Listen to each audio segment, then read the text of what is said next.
What's up, tricksters and tricksetters, and welcome to another Tier 3 sub VOD review presented by your favorite raiding coach, Charlatano Papito. Today on the coaching table, we have Omen on Ascent, and our friend Walter is an Silver 1 player. I know, we are in the depths of ELO hell and low ELO, but, even at this skill level, you still need to improve.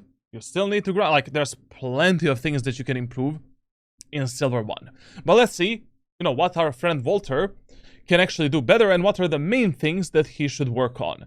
When we are doing this, very low ELO VOD reviews, I already have a really good idea what type of a training, what type of, coaching stuff I'm gonna give to these type of players. But who knows? Maybe Walter is gonna surprise us with some crazy gameplay. I don't know, maybe, you never know. You never know when a Silver Frankfurt player is gonna hit their headshots. Now, my account was hacked for 2 acts. Another person hit platinum on my account. I never did. Hacked.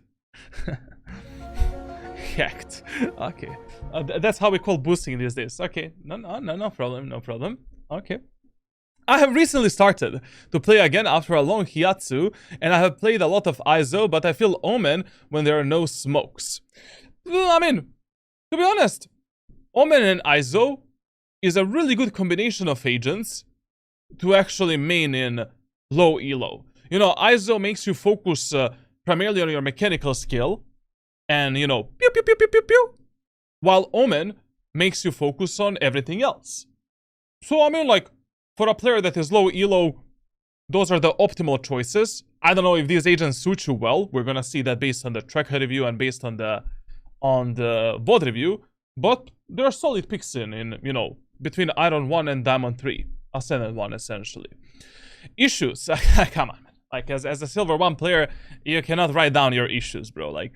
I notice I'm very inconsistent from game to game, which is normal. For a low ELO player, that is absolutely normal. But we need to become consistent. Listen, what is a consistent player in Valorant? Consistent player in Valorant is not a player that can hit the shots at every single moment of time. Consistent player is not a player that essentially, always has his mechanical skill at the top levels. That's almost impossible.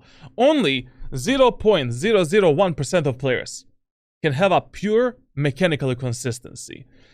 Consistent player is a player that performs on the same level, no matter at which moment of time he plays the game, no matter in which environment he plays the game, no matter if he is tilted, if he is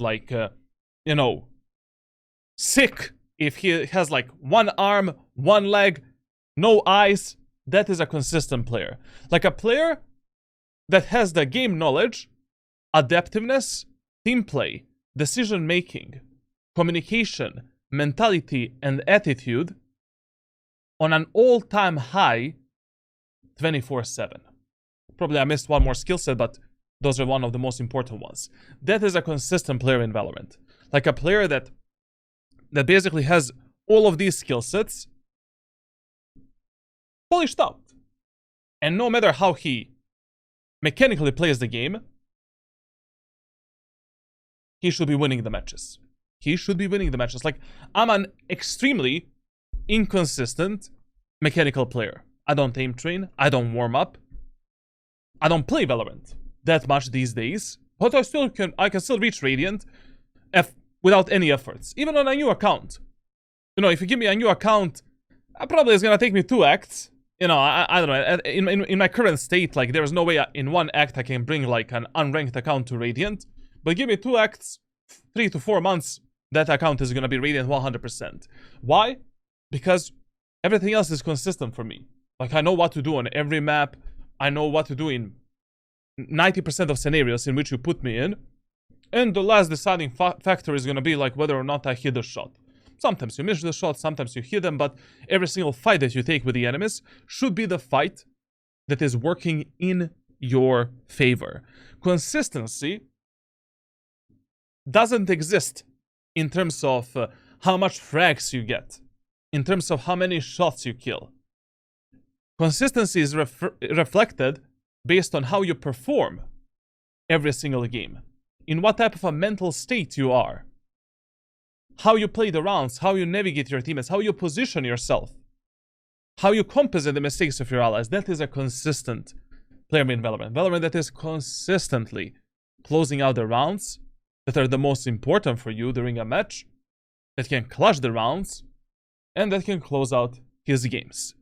So, the amount of... because he said here, like, I top frag some games and do really well, and I bottom frag other games. That doesn't matter. Like, literally, it doesn't matter if you finish a match with 30 kills or 10 kills if the match is lost. Who the fuck cares how many kills you got? The only things that matters is that you're simplifying your gameplay, working 9 to 5 job in Valorant. You want to get better. You want to get better as a player. You want to get better rank. Win the games. Get the fuck out. Queue another match. Win that game. Get the fuck out. Win another. You get a point. That is a consistent player in Valorant. Some acts are going to be worse for you. Some acts are going to be better.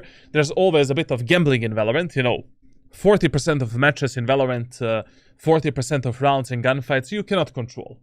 They're simply out of your control. But 60% of stuff that you can actually control, and 60% of rounds that you lose because you are shit, that is something that you need to polish out. I feel my mechanics and aim in general are way above silver level, but my game sense, positioning, and utility usage are horrible. As per usual. As per usual. You know, I'm just gonna write one simple note here. What are the most important skill sets to master in low-ELO? Now, what is low-ELO? Low-ELO is in between Iron 1 and Diamond 3. Essentially, everything before Ascent 1. And the most important skill set that you need to master is game knowledge, decision making, and mechanical skill. Like, essentially, your game knowledge, if you want to go from Iron to Ascendant 1 and actually contest the medium ELO players, needs already to be on the level of an Ascendant Immortal player. Your decision making is also very important. With what teammates you play, what you do on the map, how you like, decision making is like your positioning, which fights you take, how you take the fight, stuff like that. That needs to also be polished. And mechanical skill, of course, needs to be improved at this low ELO level. And you need to be able to contest, you know, Ascendant players in a 1v1 fights. Like, that's it. Essentially, this should be the primary focus of every single player that is below Ascendant 1. Because most of the times when I coach, like, let's say a Diamond player or a Platinum player, God forbid, man. I don't know which guides you're watching. I don't know from who are you getting the tips to grind in ranked solo queue, but definitely not from me. Like, are you watching Lotar?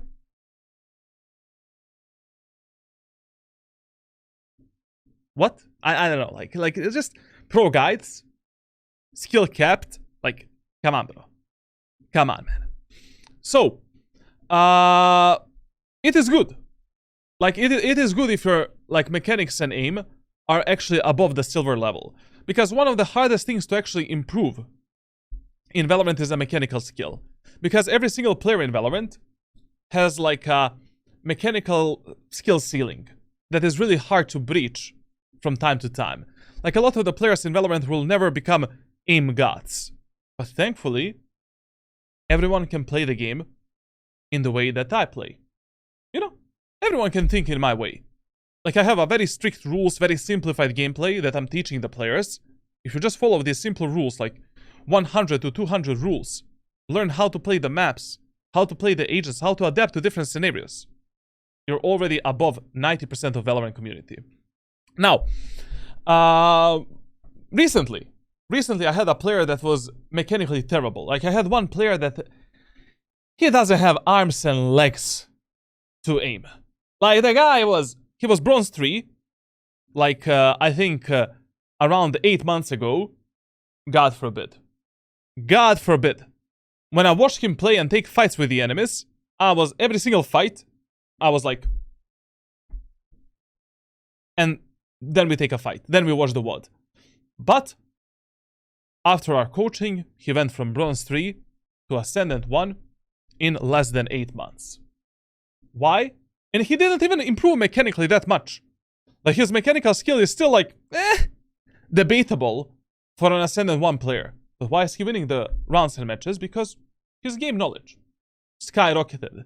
Decision making, team play, adaptiveness. He knows how to take a fight that works in his favor. And a fight that he needs to fight. You don't need to fight every fight in Valorant. Why would you fight some fights? Why would you make your job harder than it should be? So, you know, we're gonna see, like, what you're missing the most, like, what you need to work on. Maybe you're gonna get some kind of a training from me, maybe not, like, depending, you know, what type of problems we see inside of this VOD review. Now we can dive into the track review. Overall, your playtime is mega inconsistent and really low. You know, like, basically, he said that he didn't play on the account when he got Platinum 1. Brother, you don't even play the game. Like, you have 22 hours, 7.1, 14 hours. This is not enough to see some significant improvements. Like, usually when I coach a player like this, in my private coaching, they usually, you know, it's gonna take them, like, over a year to get to Immortal 1, only because of the playtime. Like, essentially the minimal, optimal amount of games that you need to play in Valorant, in Ranked, to see some significant improvements and to actually keep up with those kids that are playing 24/7 is 3 ranked games per day. And you need to find a way to squeeze in those games.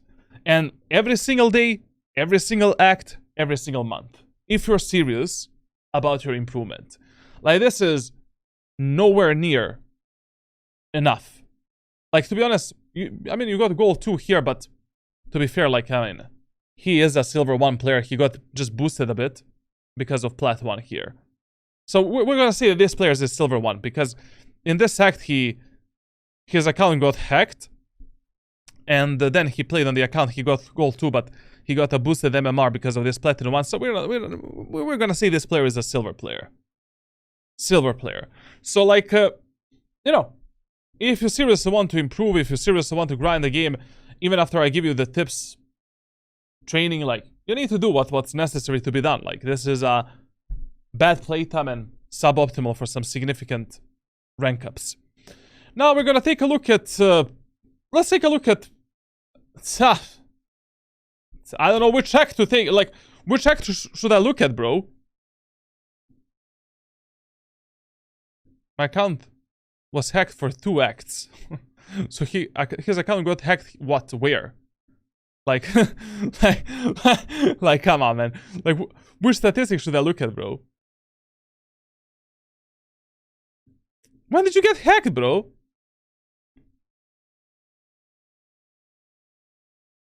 I mean, if this is his stats, like...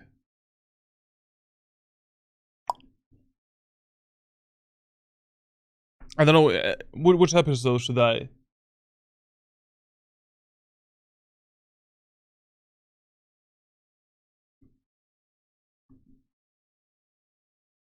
Episode 5, Act 2? Maybe episode 5, Act 2. I don't know what to recommend you, man. We have a problem with this account. Like, you don't have any recent playtime that can actually represent you as a player. Like, I mean, there's not a single act where you played on the account alone and where you actually have enough games. I mean, we cannot look at the episode 5 act 1 because what? He played like 12 matches. What should I say based on 12 matches? Nothing. 12 matches means nothing. Literally nothing. Like, if you don't have at least like 50 matches or 60 matches in an act, there's no real statistics to observe. Not enough. Episode 5 act 2. I mean, I mean, this is the closest, like, this is probably the where he got, like, silver 3 on himself, on his own. Like, I mean, overall, you know, every single skill set of yours and every single stat is either bad or suboptimal. Like, ADR of 132 is, like, suboptimal. It's not that bad, but it's just not enough to actually carry some of these games. Having a KD that is below 1 is always bad. Like, you need to be able to at least, you know, trade yourself for a kill during every single round and match and keep 1 KD. Like, essentially, this indicates that you're dying way too many times and, you know, like, you need to survive more, like, and choose better fights to fight. Like, this is unacceptable. KST is abysmal, man. Like, this type of KST is everything that I need to see. Like, you're fighting alone. You're not a refraggable teammate. Your team plays shit. You don't know which fight to fight. You're not surviving enough. And you're trusting your teammates way too much to win the rounds and matches for you. You need to be more selfish. You need to be more focused on refrag game and refrag potential. Like in this ELO, from Iron 1 to Diamond 3, if you're not alive, good luck winning the rounds. Even if you're playing a duelist, like there is a safe execute, there is a less safe execute. There is a aggressive execute. Like what you want to do in a match completely depends on which ELO you're playing, which map you're playing, what are your teammates doing, what are the enemies doing, what type of teammates you got in a specific match, and what type of enemies you got in a specific match. Like 66% KST. Terrible. Like you're just winning based on luck at that point, to be honest, and relying on your teammates. Like even if you get like 3 kills in this ELO, you kill 3 enemies in a round, your teammates can lose a 4v2. It's a 50-50, to be honest. You don't know if they're gonna win it or lose it, to be honest. In this rank, your clutch percentage is like suboptimal. It can be much better. Like for this ELO, minimum 6 to 7%. Like you should be winning your 1v1 and 1v2 scenarios 6 out of 10 times. Maybe even 7 out of 10 times in this rank. The amount of last deaths, also bad. 67 in 38 matches. Ratio 2-1. And the proper ratio in this ELO should be 4-1. Like 4 times during a match, you want to stay alive last and close out and win the round for your teammates. On the attack, I mean, shit stats, not a really good attacker side. On defense, even worse. I mean, both attackers and defender side are bad for you. You can improve everything, like from positioning to like better team play to pathing. Like based on these statistics, you need to work on everything at once. And you know, if you follow the training that I'm gonna share with you after this coaching session, after this VOD review, sorry, like I mean, you'll be 10 times better if you actually stick to the training. This hack he played Raze, now he's playing Omen and ISO. As I said, like Raze, Omen, ISO, whatever you play, like that's good for this ELO. You know, you can carry the games, especially, you know, Raze and Omen. Raze, Omen, and Jet are like S+ tier agents. And I can always recommend them to newcomers and players that are starting to play the game, because if you master these 3 characters, and if you reach high ELOs with Jet, Omen, and Raze, it's gonna be a smooth ride up to the Radiant. There's no reason to check the maps. I mean, like, this was like 3 years ago, to be honest.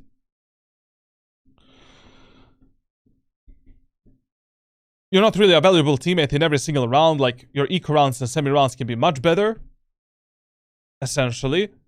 Like, in all of these rounds, you should have minimum 1 KD and around 73 to 76% KST.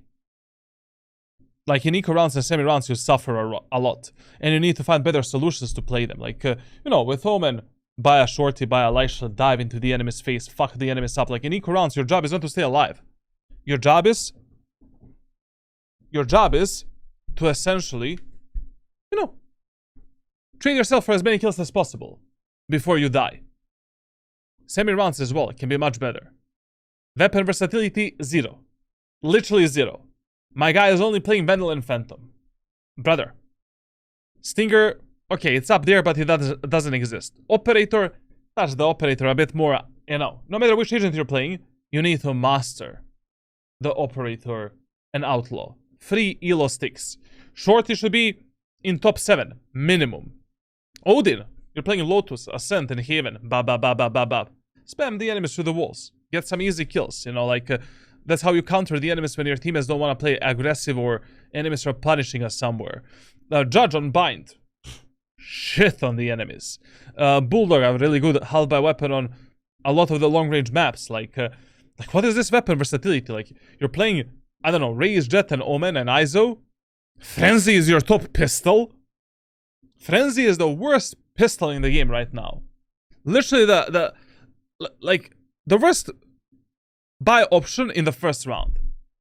I don't see a single round, a single map where Frenzy can be good. Statistically. There's no fucking way. Especially if you're playing Omen, Raze, Jet, ISO, like, who buys Frenzy, bro? Overall, as I said, not enough statistics. Like, you know, in I don't know what is this account, to be honest. You know, he played one match this act. The last act, I don't know if he played on the account. I mean, if he played on the account last act, this is promising, and this is good. You know, if these are his statistics, this is much better. Like, with these stats, he can easily reach Diamond in the next 2 months. Easily. If this is how he plays the game. And if this is him. I don't know, like, he said, like, his account got hacked, like, 2x. Like, what? What hacked, bro? Like, so, yeah. I don't know. Very strange. Tracker, I don't know what to... There's nothing I can talk about it. Like, let's see the gameplay. Let's see, like, what type of player he is. So, here's the time for the VOD review. Okay, before we actually start with the VOD review, let's talk a bit about defender side of Ascent, as per usual. You know, a short TLDR. So, A site, number 1 priority, default bomb site. B site, number 2 priority. This is a fast rotation map.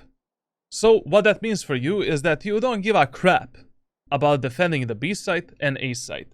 That simply means that you're not willing to die trying to hold and trying to stop the enemy's push on A and B. On this map, team play is very important, supporting your most aggressive teammates, playing refrag on a refrag potential, playing the retakes together with your allies, and surviving as much as you can, and dealing the enemy's pushes as best as you can. But, you know, if you're left alone on A side and B side, you don't need to try to be a hero, unless you're playing some kind of an eco round, then maybe you can just, like, you know, try to trade yourself for a few kills with a shorty, Bucky, Judge. But otherwise, if you're playing a full bar round, pistol round, like, your job is to try to make a numbers advantage for your team, and then play disciplined and play retake together with your allies. On this map, from the first full buy round, where both you and the enemies are full buy, you want to start aggressing the enemies in the A main, B main, and mid area of the map. Essentially, we need to deny some space from the enemies here, read the enemies' pattern of pushing, and try to get some initial picks for our team. And especially when you're playing Omen, it is very, very important that at the start of every round, you're observing what your teammates are doing. Because based on what your teammates are doing, depends where your first smoke should fly from your hands. Like, for example, your teammates are aggressing the A main area of the map. They're fighting for it. Instantly give them the one-way smoke. Your teammates are peeking the bottom mid towards the tiles. Give them the one-way smoke for the tiles. Your teammates are peeking bottom mid towards top mid. Give them the one-way smoke for top mid. Your teammates are peeking A short aggressively. Give them the one-way smoke for the tiles again. Your teammates are fighting aggressively in the B main area of the map. Give them the one-way smoke for the B main area of the map. Especially in the low elo, you should be supporting your teammates with these, like, 4-5 one-ways, 24/7. Like, in the last 5 seconds of a preparation phase, your eyes should be glued on the minimap. Like, no matter where you think enemies are gonna go next, you should be supporting your teammates with the smokes, because you just don't know what the fuck they're gonna do and what type of fight they're going to pick. Unless you're 100% certain that enemies are gonna execute something, then, you know, prepare yourself for some kind of an outplay and try to, you know, delete the enemies yourself.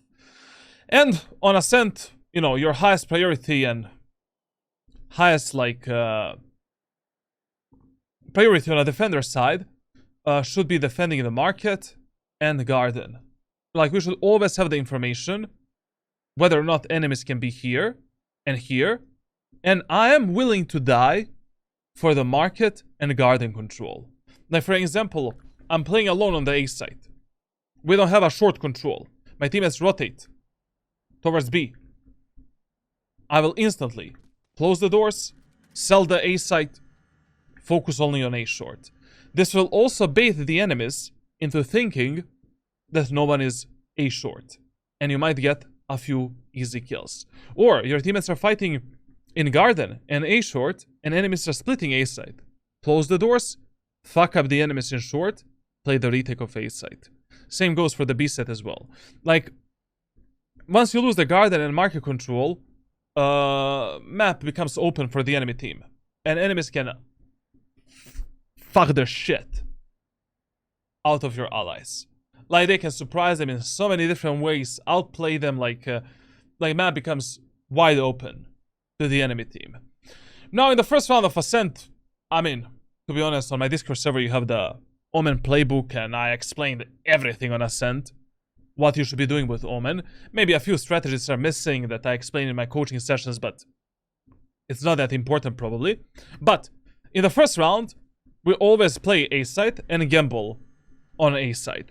And in the first round with Omen, I would always go for the classic shorty play in the main area of the map.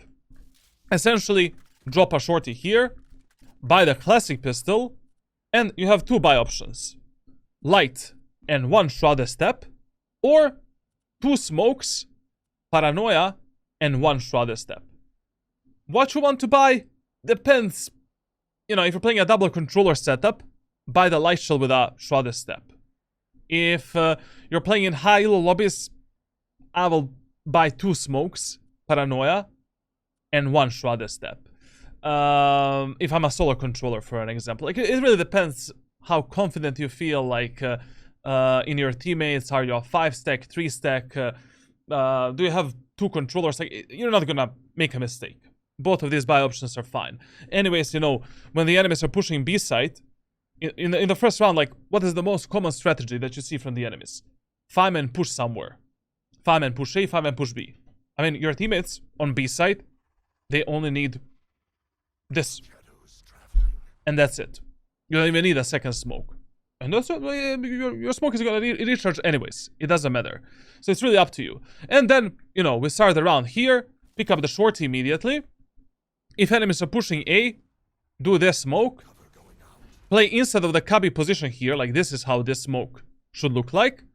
We need this spot to dodge the enemy's bullet and stay inside of the smoke to fuck up the enemies. You know, use the silent step mechanic to move in and out, in and out. We can dodge the enemy's random spam and still play inside of the smoke. Plus, this cubby position allows us to dodge the enemy's recon abilities. You know, Sova drone, Sky Dog, like, if you pick a right moment of time to move out and move in, you can dodge the line of sight, the vision of Sova drone, dog, Fey dog, stuff like that. You know, raise Boombat. And bop bop, we get an easy kill. We can TP back into the enemy smoke, because enemies are probably gonna have this type of a smoke. Or maybe you can go for an additional outplay with a classic pistol and try to teleport here and try to take more kills. Simple as that. Your job in the first round is never to stop the enemy's push alone. Your job is to get some cheesy kill, make the numbers advantage, stay alive, play the retake together with your allies. Like, why should you listen to me when it comes to the first rounds? Like, I have 70 to 80% win rate in the pistol rounds. Essentially, like, statistics don't lie. I've been collecting this shit for 4.5 years. This is the easiest way and the best way to play the first round on Ascent. Now let's see what our friend is gonna do and what type of shenanigan we're gonna see here. Silver Uno friend. B-side. Listen, like, I mean, if you're playing B-side in the first round, I will never play the B in this way. Like, you want to start aggressing the enemies here, here, and here, only from the first round, where both you and the enemies are playing a full buy round. You don't want to do it in the first round and second round, not even third round. You want to start doing it from the fourth round, you know, these one-way smokes. Like, in this round here, or maybe third round if the enemies are playing a bonus. Like, if I'm playing B-set in the first round, essentially, just play classic shorty. Again, why not? You know, classic shorty. Light shield, draw the step. Pick up the shorty, enemies are pushing B. Do this type of a smoke. Like, this is how you do the smoke if you want to outplay the enemies on B side. It needs to have this circle, like this, towards the enemies. And now, just camp here. You know, we can dodge the enemies' drones, recon our shit on the enemies. And then, we can slowly go back towards the speedway, take this angle, once again surprise the enemies as they're moving in, kill them. Like, there's no way that in the first round of Ascent, I'm gonna buy a stupid ghost. Especially in low elo. With a shorty. If you master this weapon for the first round, so on the defender side with Omen, and some other agents as well, this is a free first round win, essentially. Free numbers advantage. And you need to do it. Let's see what he did. Let's see what he did. Oh, by the way, that smoke is way too high, man. I know, this smoke, maybe Maisky does it, but not me. I'm just kidding, of course. Like, here, like, for example, you know, when you're placing this one way, you want to place it a bit higher on top of this ledge, right here. So that is how the one-way goes there. And from this position, so that the one-way lands ASAP. Like this. And now we have the one-way, you know, experience. And when we're playing around this one-way, you always want to put yourself a bit more towards the beam and area of the map, so that enemies don't just randomly spam you, you know, maybe like this. I play in a bit more unorthodox way. If the enemies are flashing you back, fuck it, you know, retreat, and that's it. Also, this one-way is really good for eco rounds. In this spot, we have something that we call a fake one-way. Like, you can do a one-way on top of this swordfish. I don't know how to call this angle, to be honest. Like you don't place it on top of here. You place it on top of this sign. You know, this swordfish sign. And also, what you can do, actually, you can place it on the lamp. Lamp is a bit better. Like, lamp is behind this cover. And you put the smoke as far down as possible, like this. And now, what you're gonna create is a fake one-way. You know, this one-way looks like shit. But that one-way we can use in eco and half-buy rounds to outplay the enemies like this. We can get in this portion of the smoke, you know, walk all the way up here, let the enemies pass us, or enter the smoke and just fuck them up. Why is this, you know, good? Because as you're standing inside of this smoke, enemies don't see your feet. Like, as long as you're inside of this circle, they don't see your feet at all. Like, this is the same strategy I use on Bind, on B Short. Just for, you know, there's a lot of these strats for other maps. We also have this same strategy here. Like, we can create a fake one-way smoke in eco rounds, do it like this, and then, you know, if you're playing with eco weapons close to the choke point, you can do this, get in a smoke with a judge or stinger, or some close range weapon, and then bop, bop, bop, bop. Just make sure that you're standing here, because most of the players will be spamming the smoke like this. No one is gonna spam you there. It's impossible. These are just suicide strategies.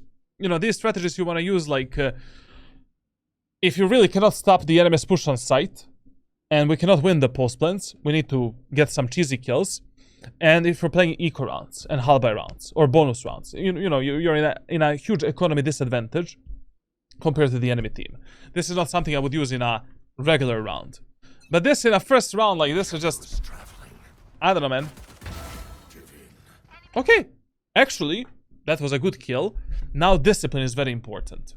First of all, if you're buying Ghost in a first round with Omen, you always buy the Ghost, two smokes, and a Shrouded Step. Shrouded Step is very important. Like, much more important than Paranoia. Paranoia is hit or miss. Like, especially now where the speed is very slow, it doesn't matter that much. But having a Shrouded Step right now is very important. Why? Because, okay, my job is done in the first... This is your job in the first round. Making a cheesy numbers advantage. Good job. Now, after that kill, let's get the fuck back. Play an off angle, like this. Let's take another kill. Let's sell the B site. We get 2 kills. 5 versus 3 retake. You will notice, like... I don't know, guys. I mean, you're watching me, like, a lot. Like, some of you guys, especially the guys that I'm coaching, like... You watch a lot of my content. Like, discipline is mega important. Like, the less you focus on kills, and the more you focus on basics, simplification of your gameplay, and also, like, making the numbers advantage, respecting the numbers, playing the refray game, the more success you're gonna find. I don't give a shit if I'm gonna take a 5 kills, or 1 kill during a round, or 0 kills. As long as I'm useful asset to my teammates, as long as I'm winning the rounds, winning the games. I don't care if I'm gonna finish a match with 8 kills or 10 kills. Last act, when we got Radiant, with 60% win rate, I think there was not a single match where I had more than 25 kills. Not a single game. Like, most of my games are like 15 to 17 kills. But during every match, I clutch at least like, I don't know, 2, 3, 4 rounds. I take these cheesy kills, make a numbers advantage at least like 3, 4, 5 times. In some way or another. Like, disciplined gameplay and smart gameplay is far more important than you being able to hit some crazy shots or, you know, you being able to ace every round, which is impossible, of course.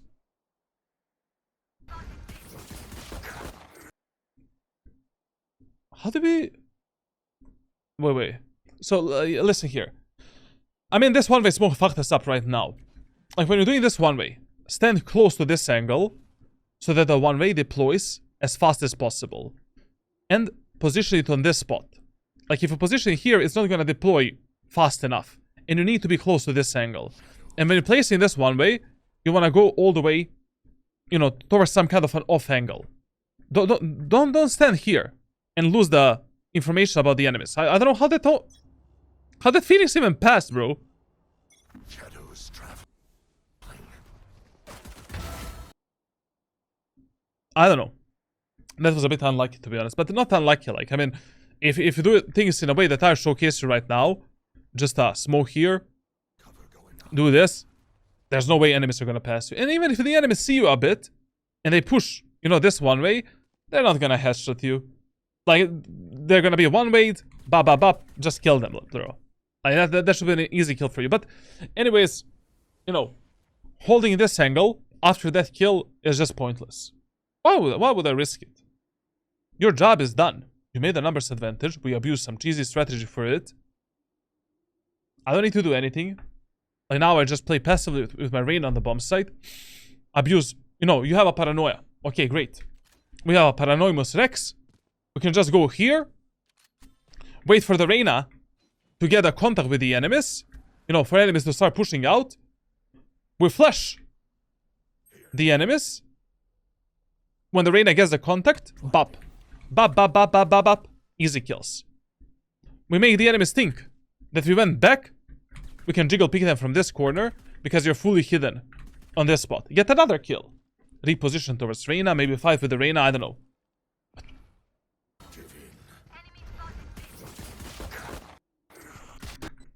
This round is, you know, a bit unlucky. But there is no luck involved if you do things in a way that I've just showcased you. No luck at all. You know, the only lucky thing that can happen is like enemies randomly pre-fire you through the smoke with some magical bullet and they kill you. That can happen. But if that happens, like, fuck it, just, you know, like, we move on to the next round. Okay. Now, no matter what happens in the first round, second round, you should always play around the A set and A short on Ascent. Like, if you lose the first round in a second round, we can play some classic shorty strategy again. Like, basically, you know, instead of doing this again, we can place a smoke here and now play on this part of the smoke.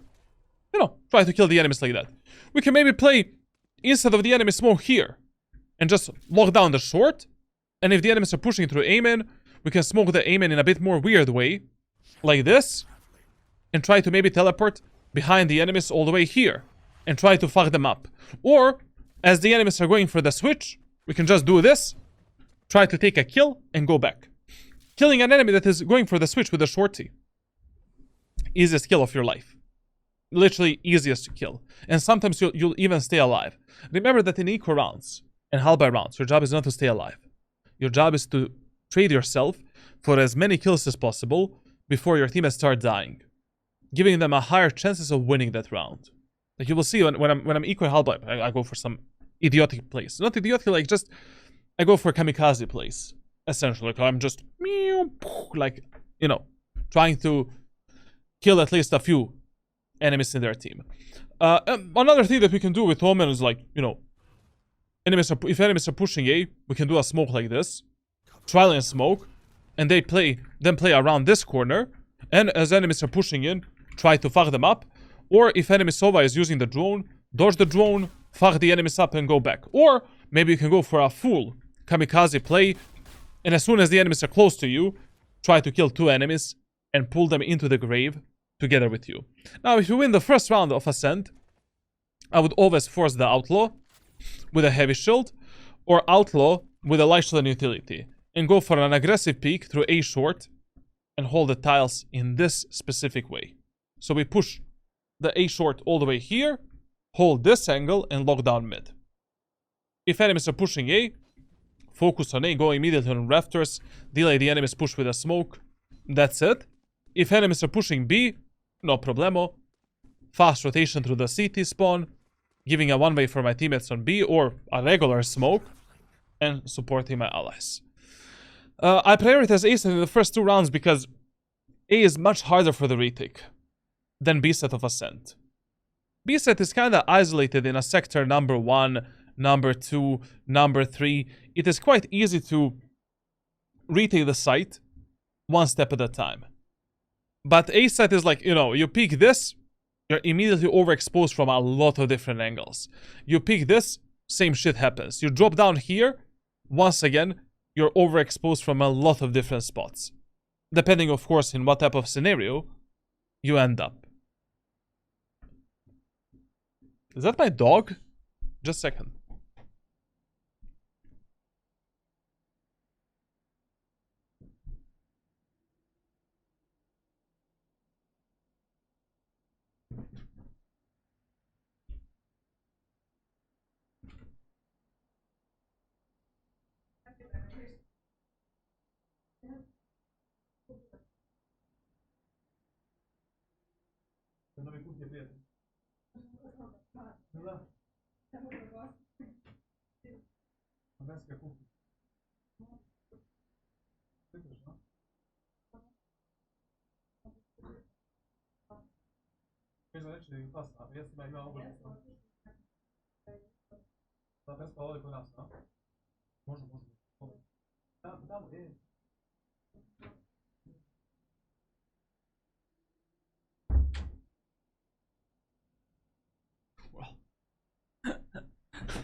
We have a situation, chat.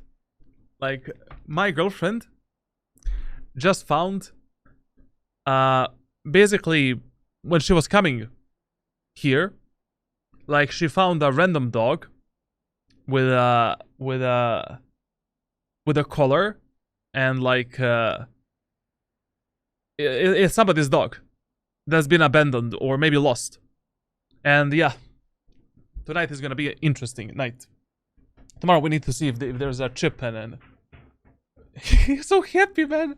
You know how happy the dog is, bro. Like, the dog is like the happiest dog I ever seen. Like he's like, I finally escaped my owners, you're my new owners now. Like, what the fuck, bro? It's not actually our dog. It's just, she found some random dog at the street, man. Sounds like you have a new dog. We already have a dog, bro. I cannot have like 5 dogs, bro. Like, come on. One is more than enough. But if there is no chip in the dog, I don't know what to do, man. I guess I'll have to adopt it in my own home. We'll see. It's really fucking happy. Like, he is so happy, man. Like, he is like, bro, new people, man. You know? I cannot show you on the stream because if I let him come here, like, you know, he's gonna destroy everything. And it's gonna take me some time to reset everything. Like, I'm gonna show you later, maybe. Like, I mean, he is sleeping. This dog is probably gonna sleep like today in my home. I mean, 100%. Like, okay, let's see what our friend Walter is doing. Extroverted doggo, literally, man. Like, no, I cannot explain. He's really beautiful. Like I don't know which race that is. You know, he has like a golden hair. But it's not a retriever, like, it's some kind of a mixture breed, like, I'll show you later. What the fuck, man? I was like, bro, like, why did she, you know, come with our dog? I don't know. Second round of Ascent. Let's see what our Omen friend is gonna do.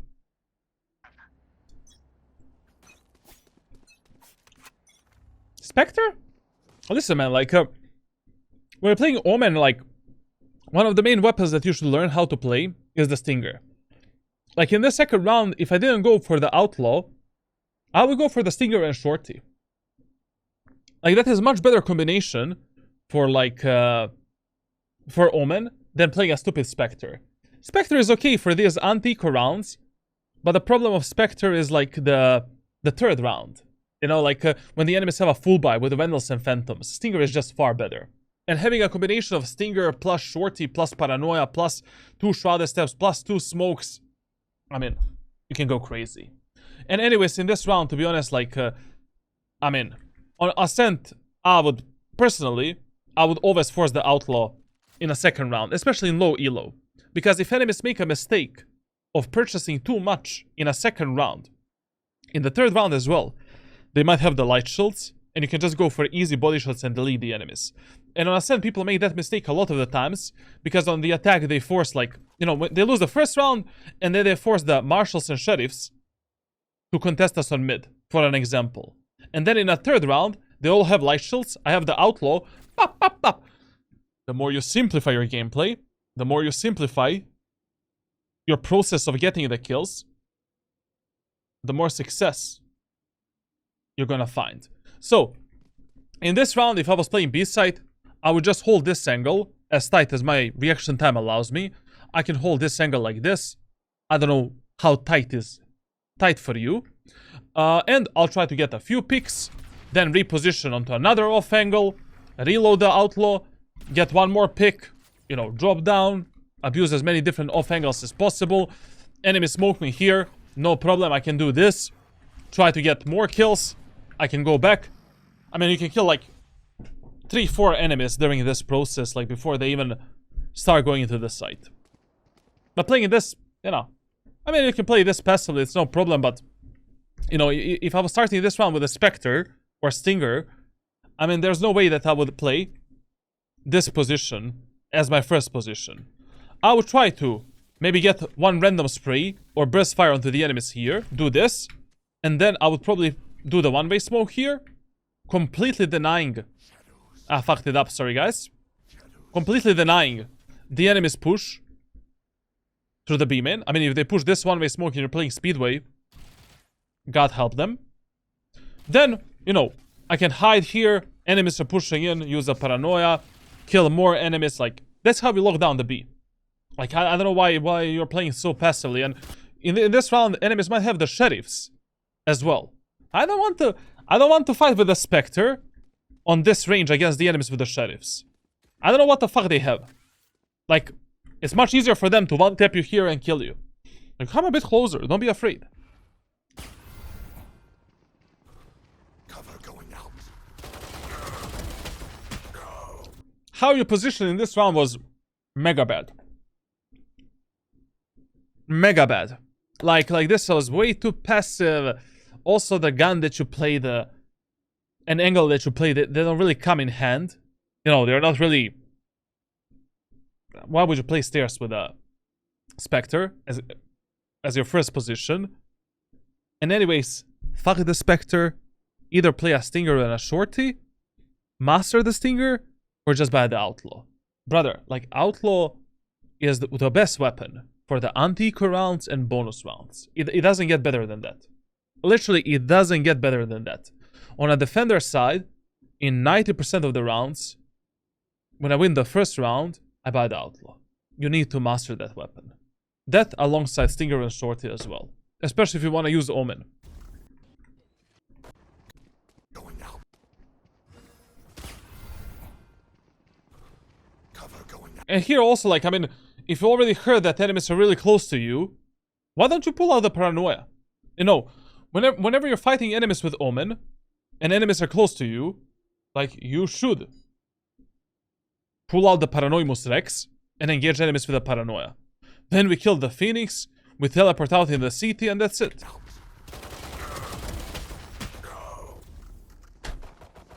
But our breach was... I have just no idea what the breach... Like, what was that stun, bro? Like, cannot counter own teammates. Sounds like Omen's job is to be really annoying. Any agent's job is that. I thought Spectre is better than Stinger. No, Stinger is better. Spectre is only good, like, in the anti-eco round. But Spectre is bad weapon for bonus rounds. Also, in terms of economy, it doesn't make sense to buy a Spectre. You're investing 550 credits more for not that much value, essentially. I mean, you don't get any value. Okay. Okay. Now, you know, 2 rounds in a row, enemies push B site. In this third round, only God knows where the enemies are gonna go next. In this round as well, I would play A site. Especially because 2 times in a row, we fucked up the enemies on A. Chances of them pushing B again are very low. And when you want to micromanage your teammates, to tell them to play something, just don't be AFK at the start of the round and go A. And just tell one of your teammates, hey guys, you know, like, can you play B? And that's it. If they don't listen, but you have a good read that enemies are gonna push something, trust your read. Trust yourself. In ranked solo queue, most of the times, you can only trust yourself. So in this round here, you know, especially because it's a bonus round. In bonus round, eco rounds, halberd rounds, you can risk a bit more. Like, you can... We can stack the A site. No problem. We can stack the A site, absolutely no problem. And just play the retake of B. And gamble a bit more. Like, here, playing B again, I don't know. I just don't think that enemies are gonna have the balls to go B. And once again, if I play this round, he bought the Stinger with a heavy shield. Okay, we're playing a bonus round, solid buy option. I like it. For Ascent, that's good. What would I do? I would place a fake one-way smoke on top of this lamp right here. The one-way that I've showcased earlier. Or I would place the fake one-way smoke behind this cover on that lamp. And I would aggress the enemies a bit more. You know, I would try to get into the smoke, try to surprise the enemies from this circle, and try to kill them. Or wait for them to pass me, and then kill them. Sometimes you might even survive this. You know, you can go for some even crazier play, like maybe teleport behind the enemies. You never know. You feel free to risk a bit more during these bonus rounds and eco rounds and experiment. You know, we cannot really play in a default way. He is trying to do something, but I don't know what is this something. Let's see how good is this gonna be. Shadows traveling. And here, you know, the only information that we have about the enemies is they like to push together as 5, and that's it. On the first contact between Reyna and Jet, an enemy team on A side, right now we need to drop an instant fucking smoke for the A main area of the map, and we need to do a fast rotation. Like right now, full speed ahead, rotating towards A side.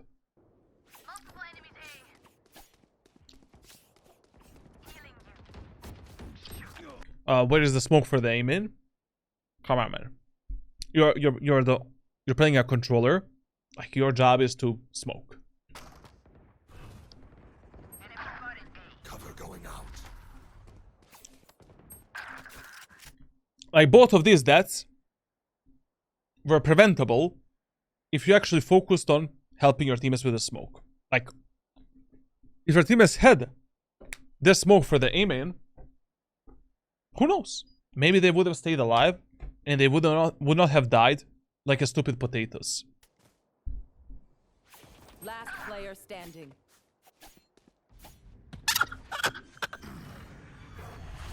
And to be honest, here, in this round, I would just save this weapon. I mean, we're 1 versus 4. We have a Vandal. We have all of our utility and a heavy shield. We don't have enough money to buy a Vandal with a heavy shield in the next round if you lose this round. Fuck it. Just play for the exit frags. Maybe go behind the enemies, you know, like... what I would try to do here is probably, like... You know, walk top mid. Try to see if any enemies are here. Maybe, like, teleport. Like, on this edge here. And try to snipe the enemies as they're coming through the aim in area of the map. Bab up. And then, after 1 or 2 kills, like, just reposition, save the weapon. That's it. Like, especially, you know, in these bonus rounds, a lot of the time when I don't have a chance to win a round anymore, my job is just to damage the enemy's economy as much as possible. Like, that is another mistake that players make in Valorant. You never look 2 steps ahead. You only look 1 step ahead. When I play game, like, you know, I'm thinking in this way. Okay, what are my win conditions for the whole match and for the future rounds as well? Like, in this round, if I just kill 2 or 3 enemies, I basically, like, just play for the exit frags. The next round is an easy round for us. Enemies won't have enough money to purchase all of the weapons, to purchase all of their utility. The round is going to be 20 or 30% easier than if I try to go for this play, and during this, you know, retake, I just die, and all 4 enemies are left alive. Fuck this shit. You know, fuck this shit. Spike planted. In this round here, also another thing that I would have done, to fake my location, I would just do this smoke. Cover going out. And then because of that smoke, enemies will probably think that I'm either rafters or tree, and at least 1 or 2 enemies are gonna come through the aim in. Bop. Easy kills. And easy round. I mean, easy 4th round. The next round is gonna be easier. Yeah, I don't even want to watch this round, to be honest. Like, it's a mistake from the start. There's no way to win this. I mean, there is a way, but your chances are like 1%. Is not what Strobo. Good job. Oh, what would you do? Come on, man. Like I mean, you heard the guy pushing you from the rafters, and you're rotating with your knife out. What the fuck is this shit? I mean, the solution that I've showcased to you earlier was the best solution for the ending of this round. But also, we didn't have to lose this round. Like, we simply didn't have to lose this round. Like, we could have just rotated faster, which you should do on Ascent. Like, on Ascent, you need to make mega fast game decisions, rotations, and taking the space from the enemy team. Our teammate should have had a smoke for the aim in area of the map. Some kind of a smoke, like either this to fully block the enemy's push, or this to, you know, push the enemies back. And at the end here, like, we talked about everything. And anyways, like, you know, whenever you're rotating somewhere in Valorant, your crosshair should always be placed on the most probable angle from which enemies can kill you at that moment of time. Like, if I don't know, like if you think that enemies are, like, can come behind you, even if you're rotating with a knife out, your crosshair should be placed on the most probable angle from which enemies can kill you at that moment of time. So if this killjoy peeks me right now, maybe I can bunny hop towards the safety and escape. Maybe I'll have a chance to pull the gun out, strafe a bit, and kill her. But if I rotate like this, my anal cavity is fully exposed, and the only thing that's gonna happen is that Johnny Sins is gonna have sex with you tonight. You don't want to do that. I mean, I don't know. Like maybe you're gay, maybe you're bisexual. I don't know. Like, you know. Just let's go to the next round. I say you. Now, you know, generally speaking on Ascent, whenever you have no idea where the enemies are gonna go, you want to like gamble on A side and A short and take the aim in control. But if we're playing B set already, you know, from this round we need to start locking down either mid, A main, or B. I have no idea where the enemies are gonna go. They're never touching the mid area of the map, so the best idea is to either lock A or B or both, essentially. You've noticed in the previous round that your teammates are mega aggressive towards the A side. So if you like, you know, if you're playing B main aggressively, you know, do this one way, and then instantly give your teammates a one way for the A main, for an example. Also, imagine if we save the gun from the last round. Imagine if you played smart. Now in this round, you would have had 10 times higher chances of winning the round with a Vandal and Heavy Shield. Now because of our fucked up economy, You can. like, I mean, this is not a save round. We saved last round. This is a full buy round. Your Breach can buy, your Jet can buy, your Reyna can buy, your Sage can buy, your Jet can buy to the Reyna. I don't know. Tell the Jet to play a Light Shield with a Vandal. And what you should buy the Judge. Heavy Shield utility. Buy the Stinger, Shorty, Heavy Shield utility. Like, with Omen, having a variety of weapons is very important. Because with every weapon, you're a useful asset to your teammates. You can always fuck up the enemies through the cubby position smokes, you know. Use the elevator smokes on the retakes to fuck up the enemies. Like, you know, you're retaking the B site, you can do this with a Judge, then move into the smoke, then get down here, then, like, you know, you can use a second smoke to extend it, then get into that smoke, then, you know, yeah, or you're retaking A set, no problemo. We have a Judge and a Stinger. I got you, my friend. You know, like, elevator smoke here, wait for the smoke to deploy, drop down with the smoke, fuck these idiots there, like, then move towards the generator, You get the point. Like, in this round, why the fuck are we saving? We saved the last round. Last round was a bonus round.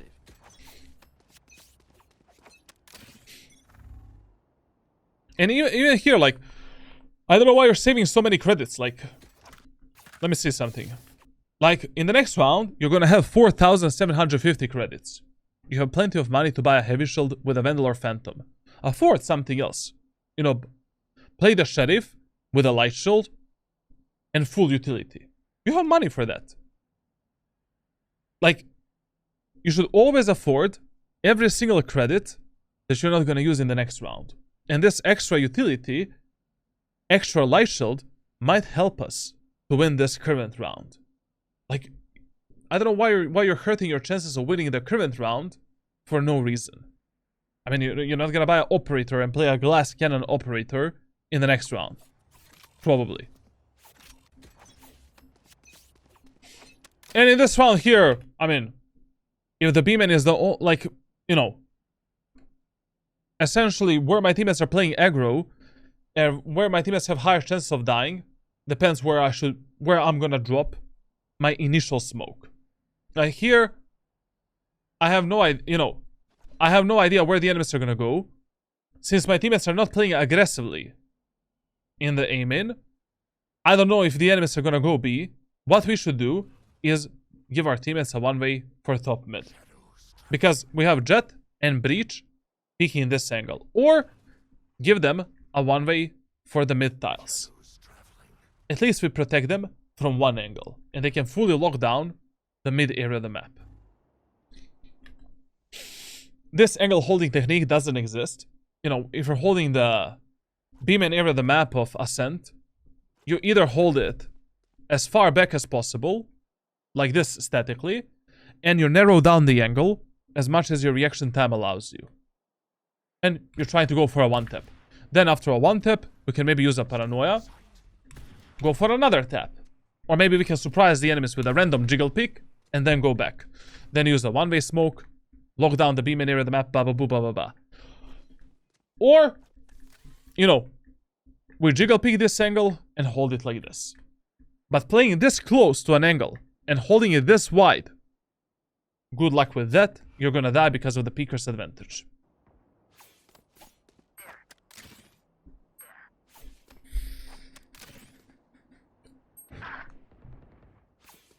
I don't know here, like, why did you sell that B-main control? Also, one more tip. Brother, like, your minimap is way too large. Like, you don't see what's happening on the other part of the map. Like, if you want to use the minimap where your player is in the center and the map is rotating, you need to copy-paste these settings. And with these settings, on every single map, you will have every single information that you need, no matter, you know, on which part of the map you're playing. Like, even if I'm playing, you know, on the B side, I still see the A main choke point. The only time when I don't see it is like when I play Boathouse, but, you know, I don't know why would I play Boathouse as my starting position ever, for an example. And if I'm playing A side, I don't know, on top of the rafters, all the way to the behind this box, I still see the B main area of the map. But you don't see, you don't have any information, man. And information when you're playing controllers is mega important. Like right now, like already, when enemies were destroying the Sage wall, I mean, as soon as the enemies killed the Sage, we need to give the smoke to our teammates. Also, number one mistake of players of Ascent, you know, when you're playing Ascent on the defender side, playing way too passively. Like on Ascent, we need to fight more aggressively for the map control. Like we need to have the one way somewhere, you know, fight either for the A main, for the B main. If you're already locking down the B main yourself with Omen, we should give our teammates a one way smoke for A main. If we have a Sage wall, let's say for the B main, let's lock down the A main for an example, so it is what it is. While some pro players sometimes peek close to the wall, because that's how you abuse the highest peeker's advantage. You know, like when you peek with the proper crosshair placement, closer to the wall, that's how you gain the highest momentum. Like, the highest peeker's advantage in the game you have, if you have these three things. Proper crosshair placement for the enemies, like you know exactly the enemy's position. You're using the two-step mechanic. You make 2 consecutive footsteps, and you're peeking the enemies from the wall that is closer to you. So if you do this, if you and that enemy there have the same mechanical skill, this player here should be the winner of that duel 8 out of 10 times because of the peeker's advantage. Stay alive, stay alive, stay alive.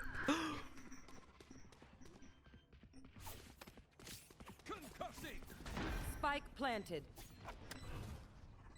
I mean, like, you know, here going with a sheriff on this retake is gonna be interesting. Like, Going out.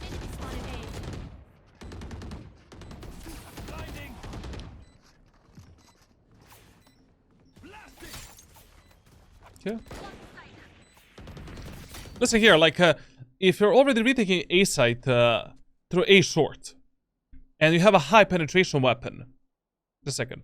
So when you're retaking A site, going through A short, and you already have some kind of a high penetration weapon, you know, Sheriff, Guardian, shit like that, you spam this angle for a few bullets.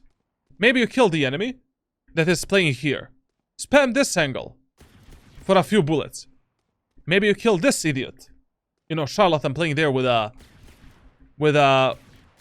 like shorty. Spam this angle maybe for a bit. Maybe you kill a guy that is playing around the generator. The more things you try in Valorant, the more success you're gonna find. Especially in these, like, you know, eco rounds, only with a sheriff. Try it out. Why not? Like, I mean, it's not gonna hurt you.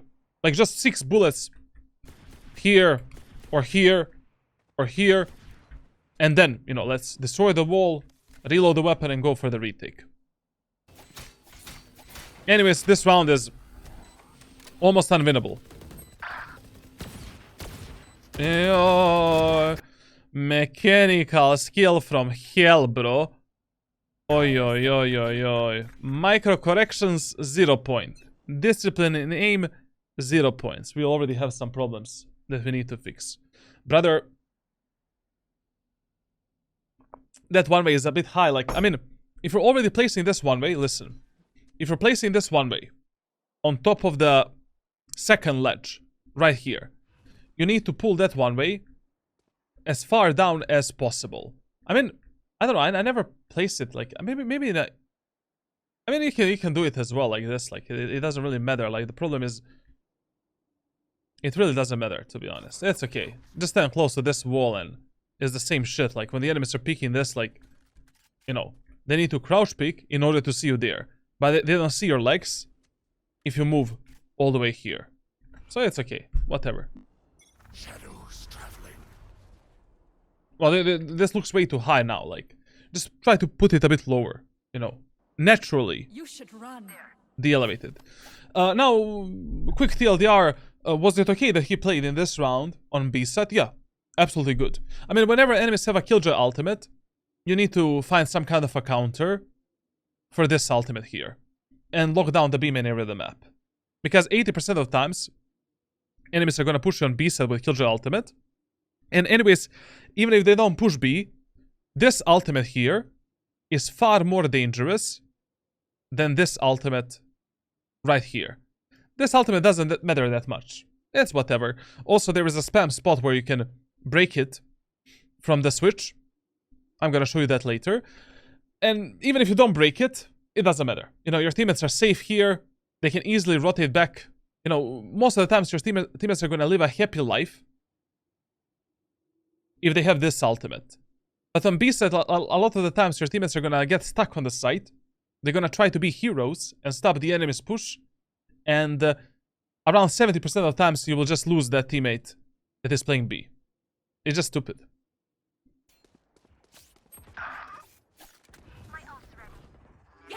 But here, like, I don't know, man. Like, you need to start supporting your teammates with the smokes.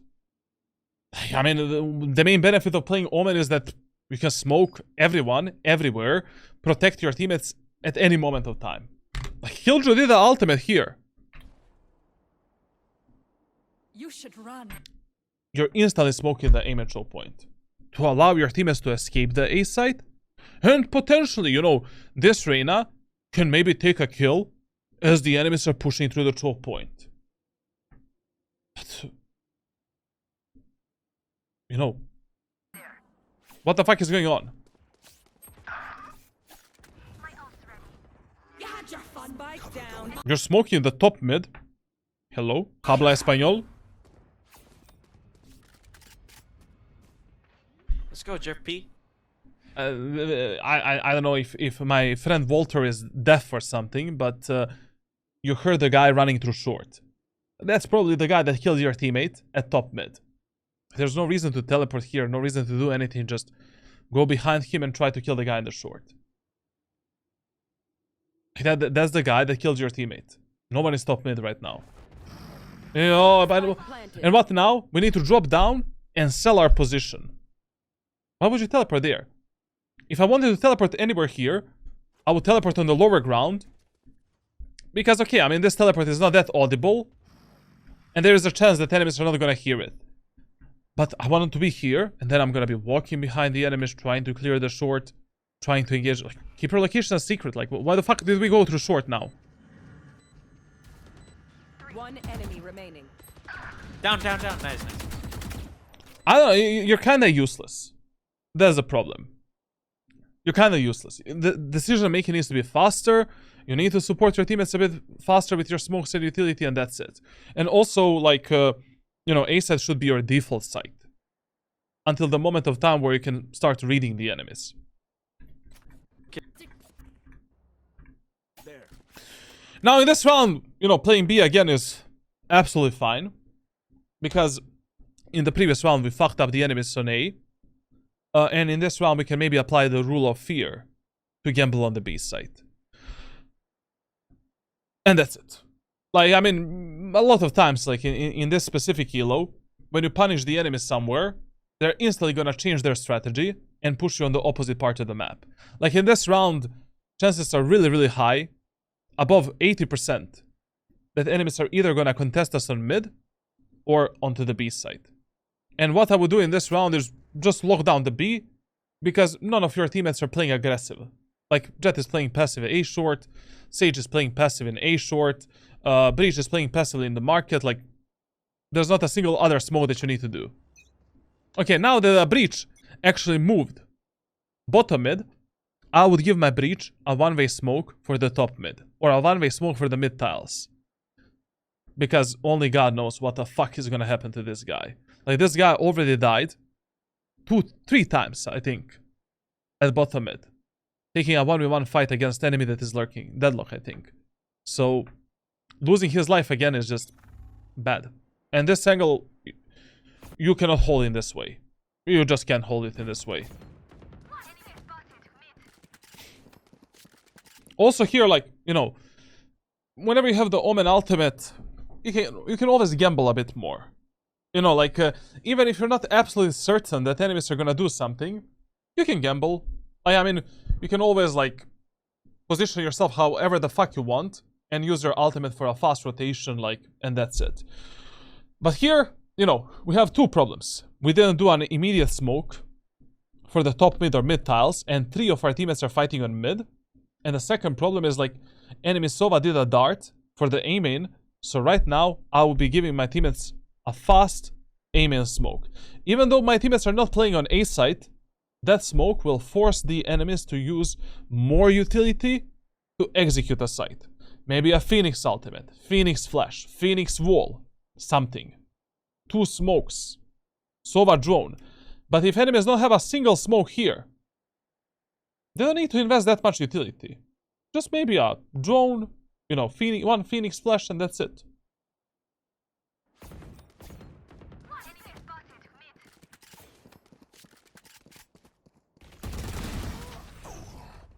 Shadows traveling. Right there. Alright, 92 on that quote, you know? They're all on site. So what you're gonna do, you're gonna get this kill right here. Alright, Omen. You're gonna get Paranoia? this kill. Good job, good Okay. job. Alright, good kill. Now you're gonna keep... I mean, okay, like, you know, just when you're playing Omen, like, whenever one enemy is stuck somewhere, you never need to risk a, you know, a 50-50 gunfight. Just flash that enemy into an oblivion, like, fully near sight him, take an easy kill, you know, you can flash this angle, teleport there, kill the deadlock, and that's it. And you still have, like, you know, we're gonna have like 2 smokes for a retake, ultimate, and 1 shrouded step. Like, it doesn't matter. Reload and TP. Reload and TP. Yes.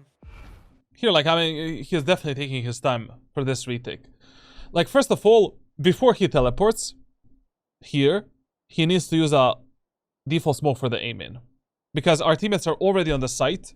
You know, Arena is already dropping down here. She needs to have the smoke right here. Then I will teleport on top of the rafters to be able to support 2 of my teammates that are going through the rafters. And then I will probably use a Paranoia for the switch and generator, and then go for the retake with my allies. Senik, brother! Thank you for the Prime Gaming sub, man. Senik. Senik! Just hell, over here. That'd be fine. Watch them run. Ooh, that teleport is mega dangerous, man. One enemy remaining. Not ready. Cover. Go. Last player standing. Paranoia? Paranoia? Flash? For sure. Okay, never Good mind. job, good job. I mean, like, you know, this decision making needs to be faster. Like, you know, you always want to protect your teammates with the smokes first, then use your ultimate. Then we should, you know, we should have teleported in a bit safer area of the map. Like, who guarantees you that you'll be able to commit to that teleport? Like, even if though you had Arena around the generator, maybe enemies are gonna spam you on that spot from the A main. Like, very slow decision making. And not that good. Not that optimal. Coward. Run. Now in this round again, like, I mean, our teammates are like playing aggressively on mid. One-way mid tiles, one-way top mid. Any of those is gonna be fine.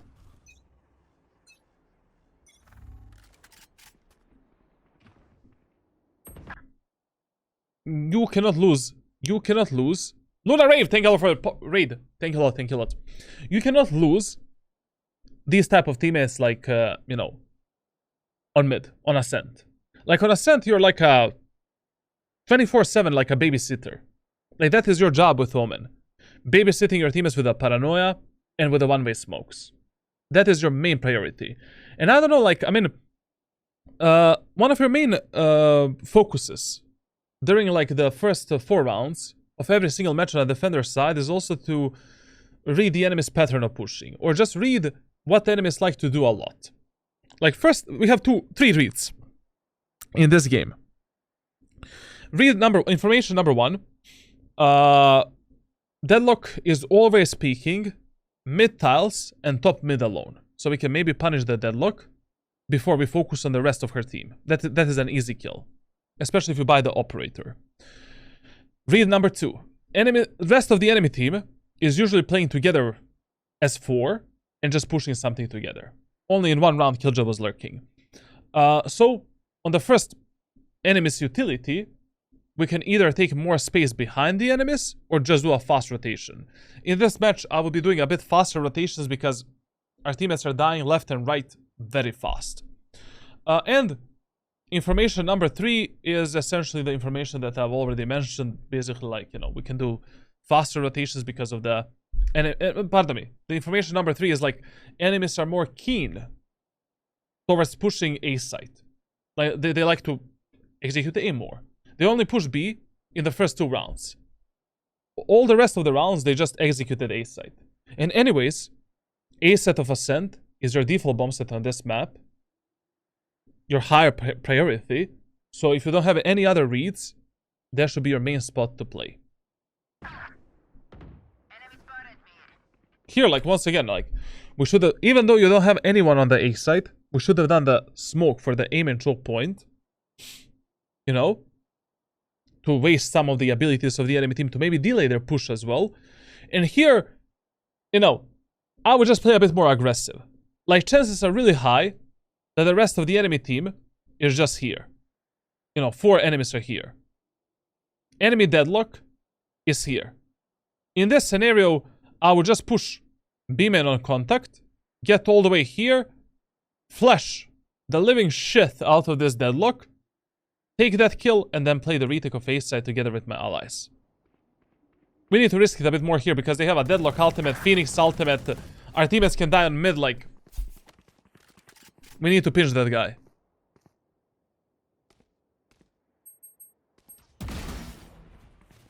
Spike down. Okay. Mid. This is actually good for us. What the fuck is that jet, bro? I mean, that's something that you need to observe. Like, okay, this is just an awareness problem. Like, I mean, enemies took A site a long time ago. I mean, we saw the... So, okay, I'm just gonna ask you one question. Do you think that enemy Phoenix would have had this much confidence to push you all the way from the aim-in onto the rafters, into the CT, this fast, if we did a smoke right here? As soon as the enemy Sova did this arrow, there's no way. You know, chances are below 10% that the enemy Phoenix would have run that fast through our spawn, and that he would have taken A side control that fast. But they are able to push the A side that fast because there's nothing to stop them. No wall, no slow, no one is playing A side. I mean, how the fuck is it possible that on the Ascent, on the defender side, no one is locking down aim and area of the map and playing A? If your teammates are not doing that, you need to do that instead of them. That is your default site on this map.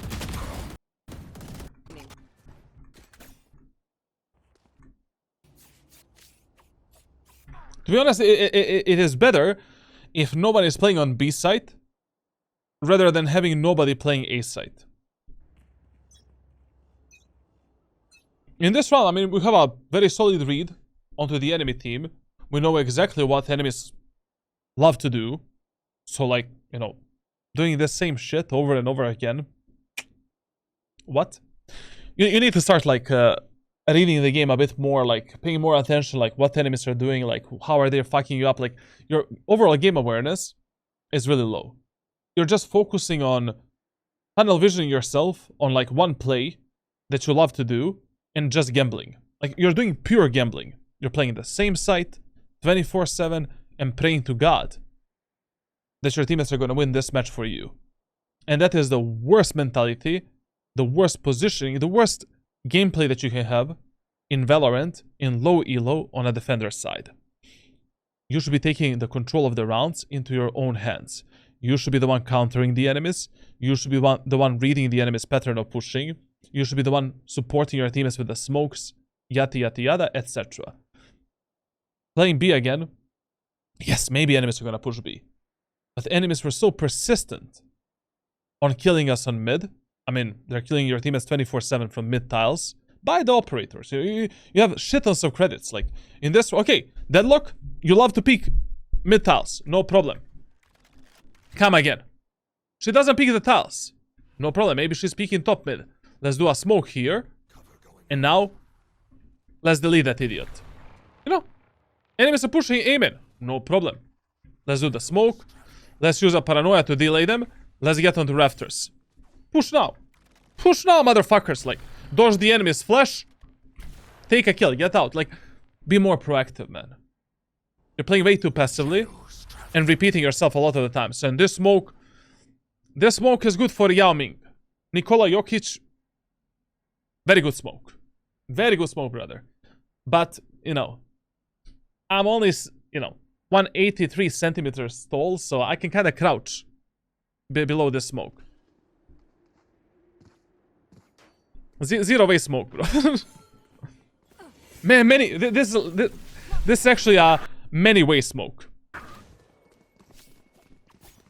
Joke's over. You're dead. Is that A now? Listen, man, like, if you hear a Phoenix ultimate, like, be ready to fight the Phoenix. Like, right now, that Phoenix is gonna aggress us 100%. Like, okay, we can do the smoking aiming, but the gun needs to go out in our hands immediately. Wow, that's just great. Short. Nobody's looking short, guy. Yo. Oh, yo. Okay. I'm going in from 3. Solid Paranoia. Just listen, like, when you use this Paranoia for the generator, like, most of the times you want to be ready to drop down. Like, you want to use this Paranoia and instantly do this. Take this area of the map, clear the undersight, and then check this spot and this spot. Like, that is the purpose of this Paranoia. Like, not just to blind the enemies. Like, you want to take more space with this utility. Like, okay, we do a smoke at the choke point, do a Paranoia on the right side, and then we go out. Taking this position, clearing a bit of the undersight, checking this, and then focusing on clearing the hell position and going for a spike defuse.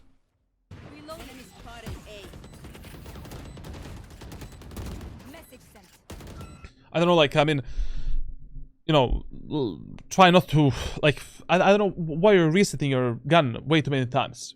I mean, you're pulling your knife out too many times. That habit is very easy to fix. Like, you know, if you have this habit of doing this, you know, in the middle of the fights and like, a lot of the times you pull out the knife at the wrong moment of time. How do you fix that habit? Just put your knife on a button that you cannot easily reach. You know, put your knife at 6, 7, H, J. Something that is really, really hard for you to reach. And that's because, you know, you should be pulling your knife out only in the very rare case scenarios, like to rotate faster, to take more space, or if you need to perform specific movement, stuff like that. But my dude is, you know, like, he got flashed. I don't know, like, he pulled the knife out and then back to the gun, like, what?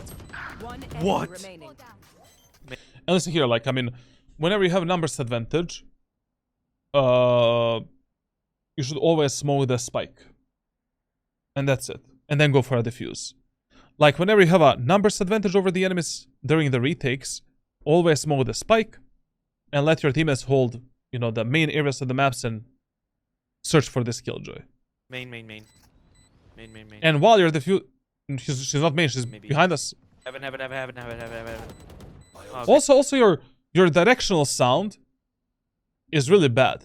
I don't know, you're not reacting on the sound that well. I don't know if you just have a problem with directional awareness, or maybe it's your headset. Like, maybe I don't know. Check like if your audio is like stereo. If you have a stereo headset like 7.1, like in the audio settings on desktop, like I think that your audio awareness is like 0%. Okay, now in this round, same shit is happening. Like, there is a chance for enemies to go B, but they were so persistent in pushing the A side. So what would I do in this round? In this round, I would gamble on A side. And I will play on A. A bit more aggressively. But I would give my jet a one-way smoke for B main. Then if enemies are pushing here, we can just use a Paranoia. Try to get some kills.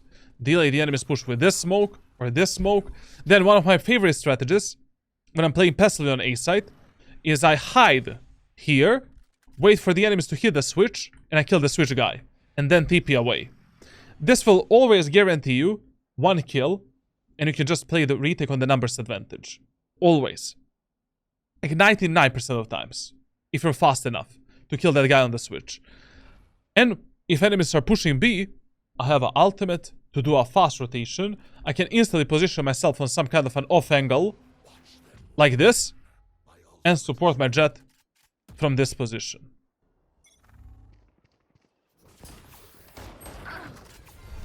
what the fuck? That's B. Should blind this soon. Blind that part right there. Okay. Listen, like, I mean, I don't know what to tell you here. Like, once you got flashed like this, and your jet was overexposed, you had to pull out your Paranoia to pressure the enemies back, and to maybe save the life of your jet. Anyways, like, you know, majority of your problems, like, in terms of your positioning and how you play the game, comes from the fact that you don't pay that much attention what enemies are doing.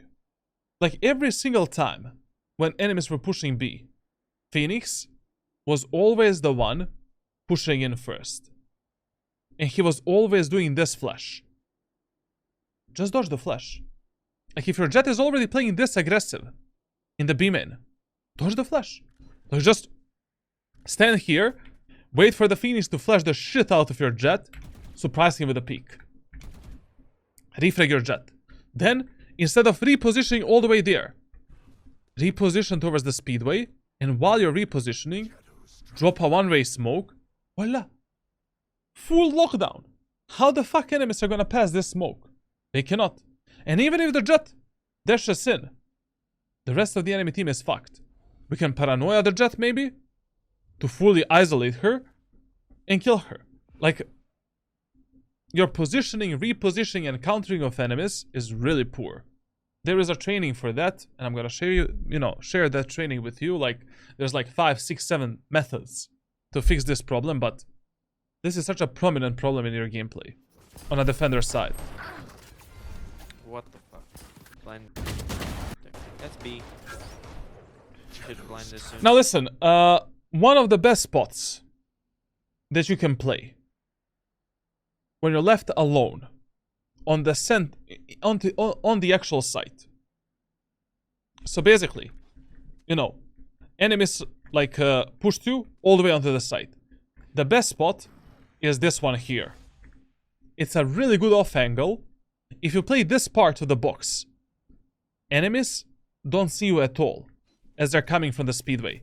They see nothing, not even the tip of your gun, if you position properly. And if enemies are pushing through the stairs, that's an easy kill for you. You're playing a very good off angle, enemies are dead. If enemies are pushing the speedway, bam, bam, we can drop down, use a Paranoia, kill more enemies. Reposition towards the boathouse, or reposition towards the boathouse. Kill the enemies in the stairs, lock down the B side. Also, instead of doing this smoke here, much better smoke would have been a one-way. So enemies have zero confidence to push to the speedway. And we can just lock down the stairs from this position, for an example. Or, if you're already stuck on the site, this smoke is also good. To play around it. You know, to isolate maybe this fight, to isolate the fight with the enemies, like, at the stairs. There's so many ways how we can fuck up the enemies from this smoke. But doing this does nothing. Like, enemies are just gonna push it, go in, storm you into the site, and... Blind that part right there. And playing, you know, behind this part of the box is a Sudoku move. Because you're overexposed, like, enemies can easily spam you, kill you, they're gonna be ready for that position, and that's it. Like, learning how to abuse these boxes into your advantage when you're playing the post plants and when you're stopping the enemy's push on B side is mega important. It's such a powerful off angle and such a powerful, like, position to abuse for some easy kills. Just, you know, learn how to position yourself, how to isolate the angles, take easy kills for yourself. Just their entry. Nice. And, I mean, one piece of utility that you're underusing the most and that you need to start using in your advantage is just the Paranoia. Like, you know, when it comes to Paranoia usage, you can look at Paranoia same as the Just Dash ability. Like, whenever you have a chance to engage enemies with a Paranoia, and you don't use it to take the fight with the enemies and outplay them, is the moment of time when you could have done something better. Especially if the enemies are close to you, or they're stuck in some position. Like, here, like, enemies are pushing through the stairs, we hear them, drop a Paranoia, pick them at a random moment of time, kill them, you kill one guy, then we can reposition at the backside here, do this smoke, then through this smoke, we can try to outmaneuver the enemies and kill them, like, get out of your comfort zone. Expand your playstyle a bit more. I mean, the way how you're playing Omen, like, in this way you can play, like, any agent. You can play Sage, to be honest, like ISO, Reyna, it doesn't matter. Last.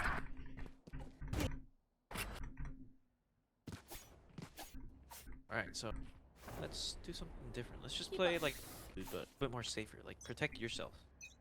Yeah, use protection Peek if always. you peek if you need to, but play for yourself. See, they're going. You should never, like, start this passively on any bomb site in Valorant, especially not on Ascent.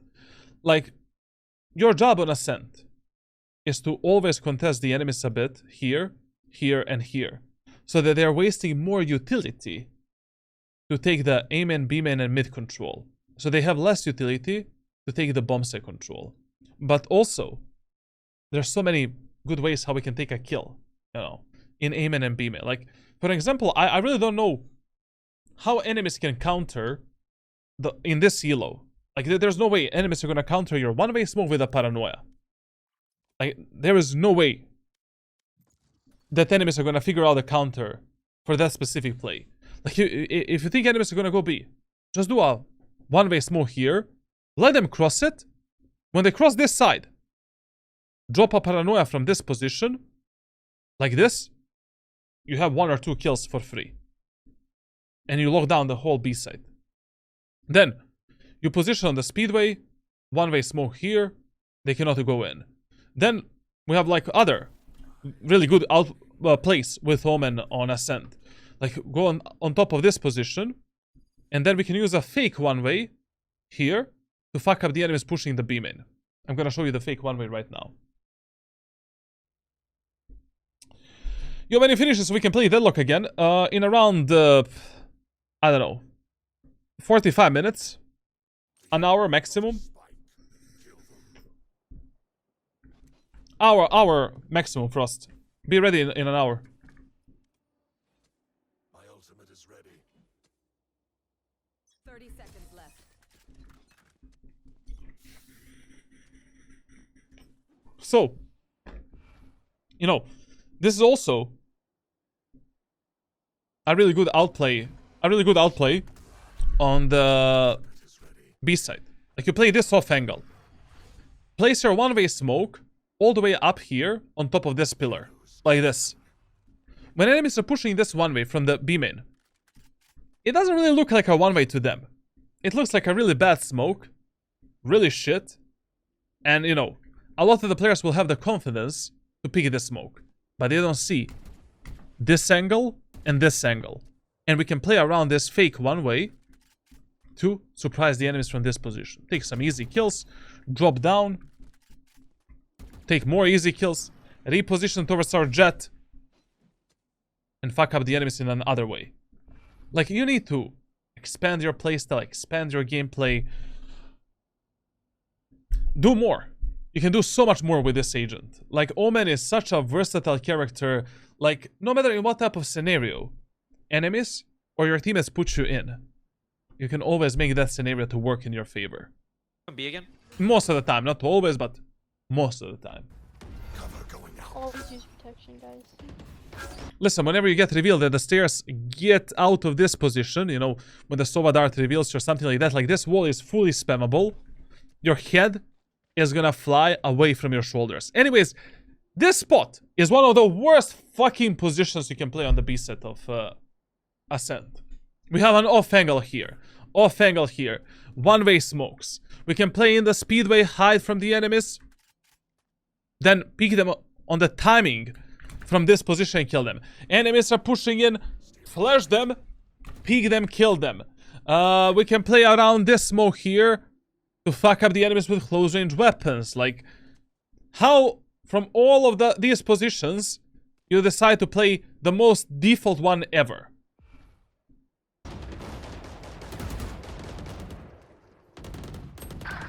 Oh, here you had to flash that Phoenix for your jet. Once again, like, I mean, your Paranoia users like 0 points. Like, if an enemy is fighting your teammate and you can flash that enemy and make like you know, that fight work in a favor of your teammates, do it. Like, here, fuck it. Like, I mean, that Phoenix is out. Jet dash towards the logs, flash the Phoenix. I like the idea of fake one-ways, but I think my teammates are gonna blame me so much for these useless smokes. Who cares? They don't know better than me. Just send them this specific clip. Send them my playbook. They don't know better than me. Like, literally, unless they're, you know, unless Horkus or Sugetsu or Dirk or Boaster, they wanna argue with these setups, then we can have a debate. But if your teammates are platinum plebs, there's no debate. There's no debate. If that smoke is gonna give you a kill, make your numbers advantage, stop the enemy's push, delay the enemy's push, make your teammates live a happy life, and they work more than 70 or 80% of times, it's a good smoke. Period. It's not a useless smoke or a useless setup. Like, that's how I coach every single player I coach. Like, you know, but Charlatan, people tell me this is, who cares? You're playing in a gold elo. And they don't know what the fuck they're doing. They don't know what is a good and bad setup. They're gold for a fucking reason. And that reason is, you know, a lot of reasons, actually. They're gonna be again.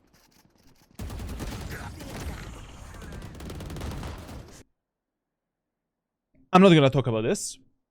Like, your main problem on a defender side is, like, you're not abusing the best angles to fuck up the enemies. You're not abusing any specific strategies to fuck up the enemies. Your repositioning can be 10 times better. Like, you need to reposition more on off angles to figure out better ways to fuck up, you know, to fuck up the enemies. Sorry, too many fuck ups. Like here, for example. Okay, enemies moved into the bomb site. Why are you here? Why are you playing stairs? Teleport here. Get this off angle. Hold the Sova. Do you think a silver Sova is gonna pre-aim like this? No. No way. That is an easy kill for you. Drop down. More enemies are pushing in. Paranoia. Take another kill. TP here. Do the one way for the speedway. Or one way for, I don't know, stairs. Doesn't matter. Figure out what you want to do next. Like, you're fighting. like, you're fighting way too much in a common way. You know, like you're playing some kind of I don't know, Jet, Reyna. Like, if you want to play the game like this, just play Jet. You know, play Jet, play Raze, like, and just fight, and, you know, hopefully one day you're gonna learn. But, you know, mastering Omen is mega beneficial. Mega beneficial in the long run. And I think you can do it. You're not dumb. You're not stupid. No one is stupid enough to not be able to reach Radiant in Valorant. I've seen some mentally disabled players get Radiant in this game. And it doesn't matter how bad you are right now. It doesn't matter mechanically how bad you are. If I can get Radiant in my current state, you can do it as well. You can do it as well. Spike.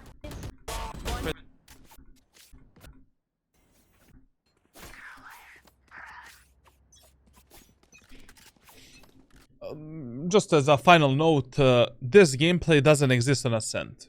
I don't care anymore. Like where you're. We already talked that his reading of the enemies is really bad, and he needs to improve that and stuff like that. I don't give a shit if you start on A side, B side, C side, D side on Ascent. We need to start more aggressively. We need to pressure the enemies in main areas of the map. We need to waste some kind of a utility from them before they enter the site and potentially get a kill. There's so many good setups we can use. Like, one more time, I really think that a low-ELO players, they don't know how to counter this. If I'm playing B, and you just do this, and do this, those are free kills for you. Free, by the stupid Odin, at the end of the day. By the stupid Odin, enemies cross. Lock down the site. Lock down the site. You know, we can spam the enemies in the tiles. Kill them. Like, find solutions. There's so many solutions. Expand your brain, like, you know, like, expand your playstyle. But this being your starting position with Omen, out of all of the off angles and shit that we have, at the end of the day, just start here. Just start here. It's okay. You know, pre-plays this one way. Actually, destroy the Sova Dart. Pre-plays the one way. You know? And that's it. That is even better than how you are starting right now. They're coming A. A. Rotate. Shadows traveling. Listen, whenever you have the Omen ultimate and enemies are pushing something fast, especially if you're playing against the enemies that are always committing to the pushes, do the smoke for your teammates on the opposite part of the map and instantly teleport somewhere safe where you can commit to the teleport and play with your teammates. Like here, I will instantly give my teammates the smoke for the aim-in area of the map, of course. Like just a default smoke like this. And do a fast teleport here. I want to support them. I need to support them as soon as possible. And also, like, this teleport that you're doing is putting an enormous amount of mental pressure onto the enemies. Their minimap is distorted. Their audio is fucked. It's going to be much harder for them to fight your allies. Much harder. Mentally and physically. 65. 65. You should run. Reloading. I don't know what is this habit of switching between the gun and knife, but just do what I told you to do when it comes to that habit. And here, like, I mean, if you already see that a Killjoy Nanoswarm is coming in your face, just destroy it. It's a Killjoy Nanoswarm, like, I mean, you can shoot it. And this should be such an easy retake. I mean, we just do the smoke for the aim-in, flash the generator, kill the guy in the generator, go for the retake of the site. And also here, you know, we need to keep in mind that enemy deadlock is still alive. Every single round from the start of this match, enemy deadlock was playing alone and lurking through mid tiles and top mid. As soon as we deal with one enemy on the site, we need to pre-assume that that deadlock is either short or behind us. Even now, someone needs to watch our back. Yeah, there's... Okay, she's now on the site, okay. Like here, the main thing that fucked you up here is this nanoswarm. Like, I don't know why you left the nanoswarm to activate there. I mean, your Sage is fully isolated from the rest of the team. If you don't destroy that nanoswarm, we cannot help the Sage. I mean, we can peek, but we're gonna take a lot of damage from the nano. Shadows traveling. Nice kill. Let's go for another one behind Jen. Yeah. Okay, listen. Whenever you have a Omen smoke and enemies are stuck at the generator, just give them the one way. That's how you push them back. And that's how you deal with these enemies. Like, 2 enemies are stuck here, no problemo.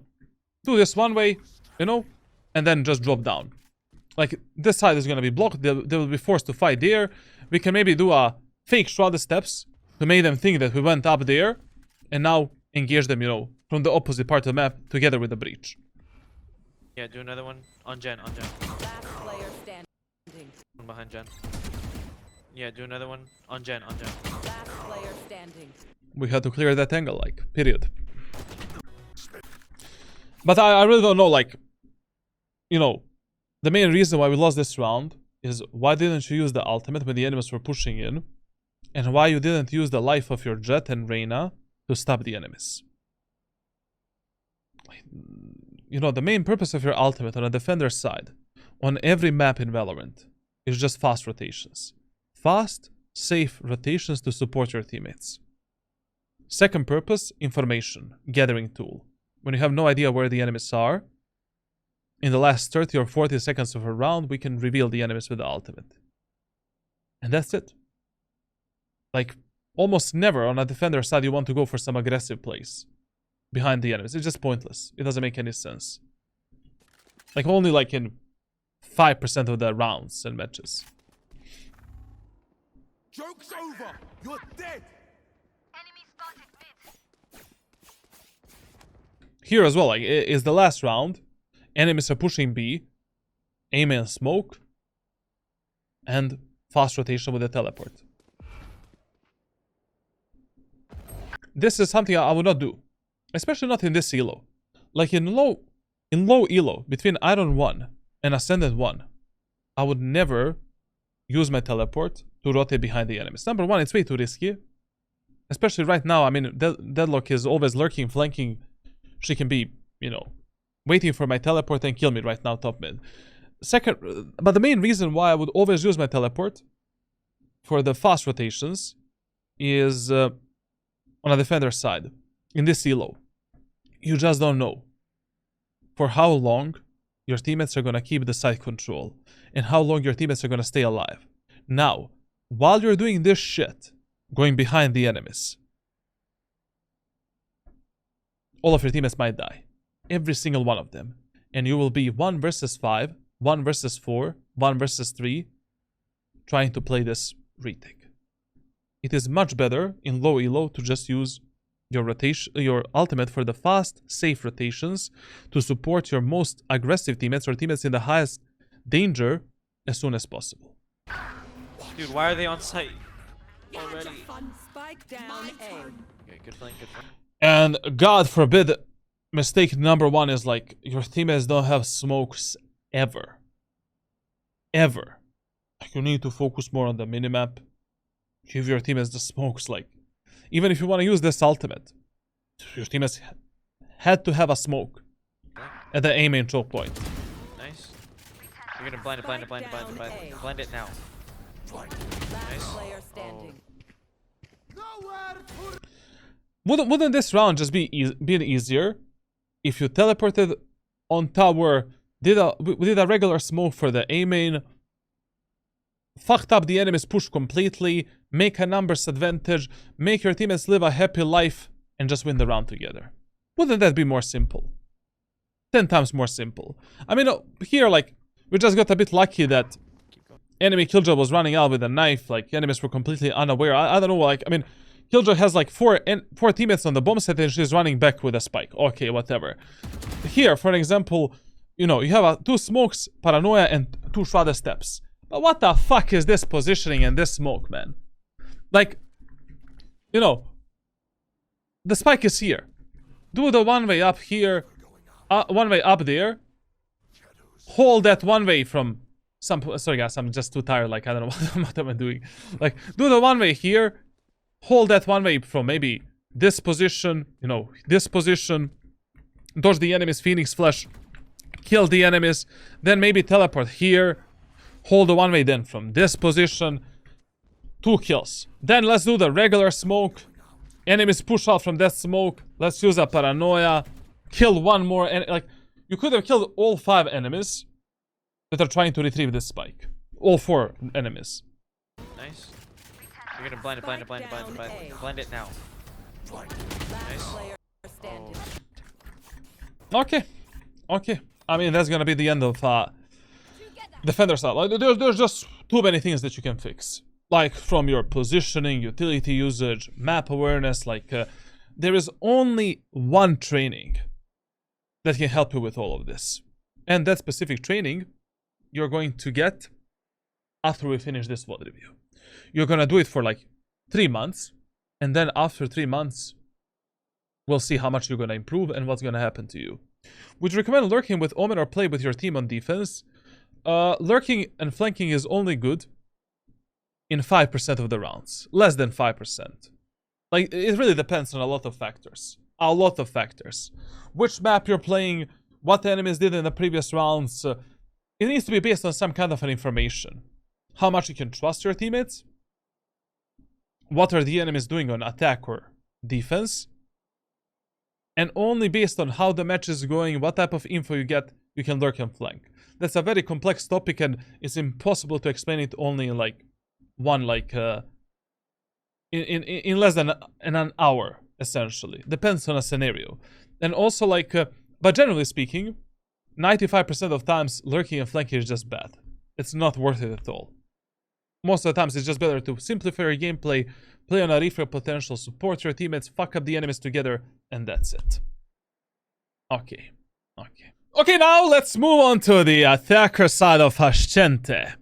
Number 1, default bomb site, A site. Number 2, B site.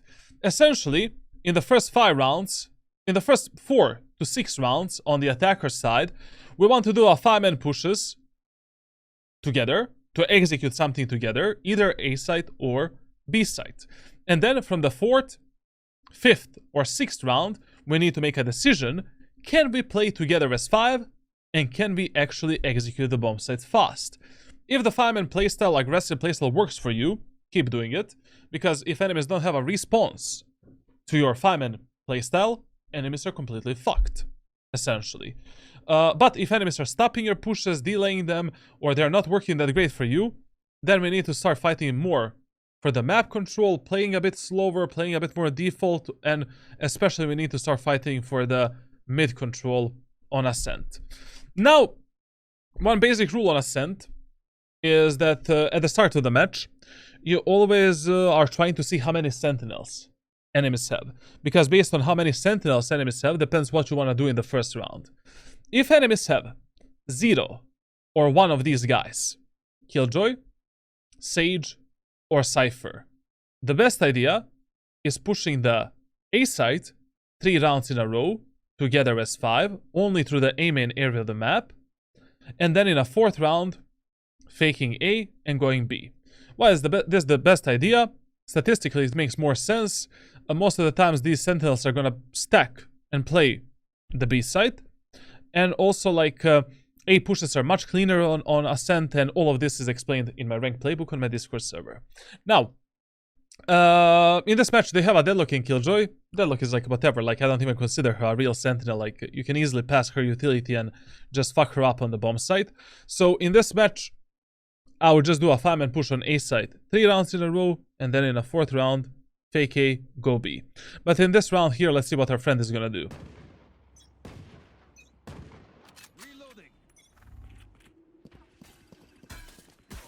Okay. Now listen. On Ascent attacker side, Like, it doesn't matter what is the strategy to the round. It really doesn't matter what you're doing. With Omen, you're always buying Classic, Light Shield, 2 Smokes, and 2 Shrouded Steps. Always. Bro, the dog is a bit angry. Really angry. What the fuck I do with him now, bro? He's barking there, man. So, with Omen, you always buy Classic Pistol, Light Shield, 2 Smokes, and 2 Shrouded Steps. Like, having Shrouded Steps in the first round is really important in this low elo. Because no matter which bomb set you're executing, or which area of the map you're executing in the first round, you will always have to go for a bit more aggressive plays. Because in this elo, you cannot really trust your duelists to actually enter the site. You cannot really trust your teammates that they're going to do the proper play. You need to have that ability to teleport somewhere, to take more space for your team. Buying a Paranoia is something that you can maybe do in Radiant elo, when you can actually trust your teammates. But in a Silver and Gold, God forbid. Like if I'm pushing B set in the first round, with my teammates in this elo, I'll go for some aggressive play. I'll basically do a smoke here, this smoke here, and go for this play. And then from this position, we can aggress the enemies into CT, or just take the space at the stairs, take a bit of the marker control. From this spot, we can also teleport.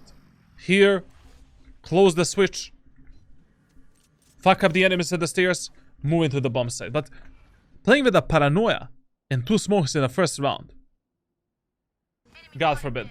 And in the first round, you need to be really vocal. Like, I don't really coach people to be IGLs and to consistently lead their team and stuff like that.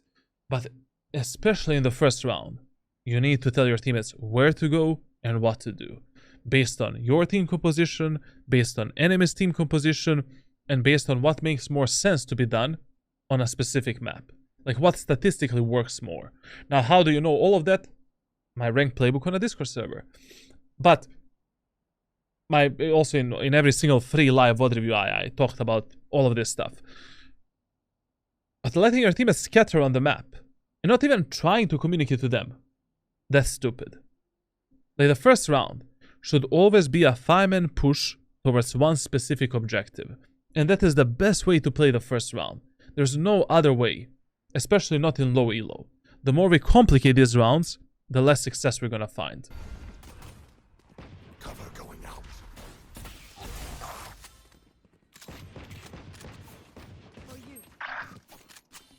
Reloading. Right now, you know, like, whenever your teammates are fighting for mid and you're playing Omen, we need to smoke something. Like, we should either have this smoke, or this smoke. Like, if I have like 2 or more teammates on mid, one of these smokes needs to go out of my hands. Depending, you know, where we want to end up and what we want to push. Or just to protect my teammates from, you know, some kind of a crossfire. Reloading. He's hit a lot. Reloading. Reloading. Reloading. Cutting their vision.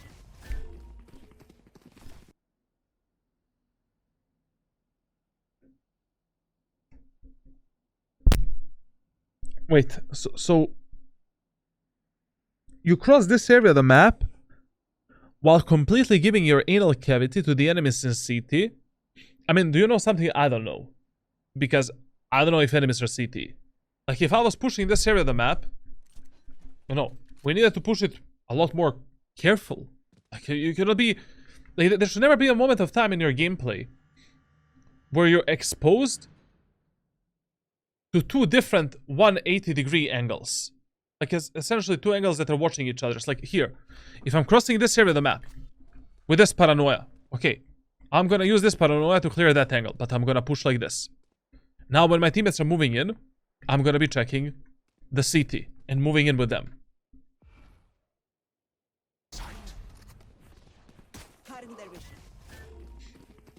Like, already, you know, one of the problems that you might have on the attacker's side, beside the fact that you're not talking and telling your teammates what to do in the first round, is your pathing. Like, this pathing through this specific area of the map was mega dangerous and mega bad.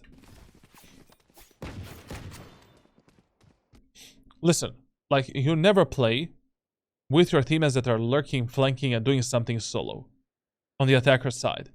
You always play with a group of teammates that have highest chances of dying and that are doing something useful for you. Right now, your Jet is useless. Your Sage with a spike is pushing through the choke point. She is exposed from 1, 2, 3, 4 different positions. That's the teammate we want to support. We know that the Killjoy is the B player. We know that the Sova is on the B set as well. If you don't play with a Sage and Reyna, only God knows how this round is gonna end up. Like, all of these kills that you might take right now in A short, and this rotation, doesn't matter. Like, if your Sage and Reyna die, the round is almost over.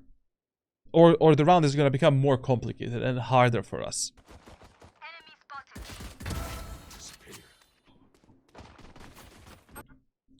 Like, that kill there doesn't matter. Like, as I said, if our teammates die on the site right now, you just traded the kills. Instead of that, if we played with our teammates, we could have killed the Clove, and now we're playing a 4 versus 3 round. It's like a chess, bro. But trading these type of pieces doesn't make sense in ranked solo queue. Spike down B. And how you rotated through this area of the map, I'm not even gonna talk about it. Like, I mean, you know that the Killjoy is a B player. How do you know that? Because she had a turret here. That Killjoy can be anywhere. She can be CT, she can be here. And you're running through this area of the map with a knife out? Come on. Like, I would like to have the confidence that you have. And to not give a fuck. This much. Brother, you need to be more aware. You need to feel more afraid, essentially. Like, if you don't have information about some area of the map, whether or not enemies are there, clear that area of the map as if enemies are there. Don't pre-assume that someone is not on a specific angle or in a specific area of the map. It's always better to play Valorant with a pre-assumption that enemies are everywhere, anywhere, and they are gonna kill you at that moment of time. Down B.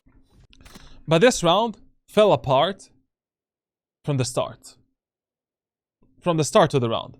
As soon as we decided to split the mid, as soon as we didn't have a call out in the first round where to go, and also, as soon as we started playing around the CT, this round was already over. Those were the two most crucial mistakes in this round that you cannot make in the pistol rounds. Now, you know, here, like in this eco round, it really doesn't matter where we go on Ascent. Going both A and B is fine. Playing a bit more default is fine as well. I would personally always prefer in eco rounds to do some kind of a 5-man push, especially if I'm playing Omen in low elo, and go for some kind of an aggressive play. Like in this round here, I will definitely buy the shorty with one shrouded step and one smoke. And I'll try to go for some aggressive play. Like basically, you know, in this round we need to play like a kamikaze. We can do this, teleport into the smoke, close the gap with the enemies at the generator, kill this guy, you know, wait a bit. There's plenty of executes we have on the attack.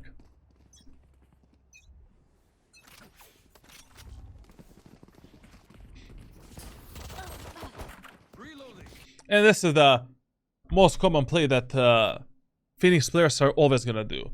Like whenever you're playing against the Phoenix on Ascent, like two things that you should always expect: fast flashes in the main areas of the map, and Molotov here and a Molotov here. So you should never end up in this position against the Phoenix, and you should never get flashed by this shit. So what is the solution? Like, how do we counter this play in the aiming area of the map? Always go above your allies right here. If you're playing Omen If enemies one-way smoke you, no problem. Still go up here. And then, if Phoenix goes for a play, flash him, take a kill, push him back. We can teleport across, take more space for our team, make them move in. Or just, you know, at the start of the round, instantly do a Paranoia, teleport across, take more space for your team here, and that's it. Just don't go from the lower ground.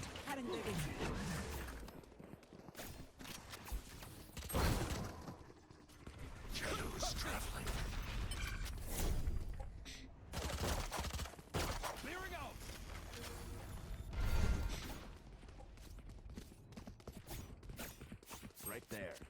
Right there.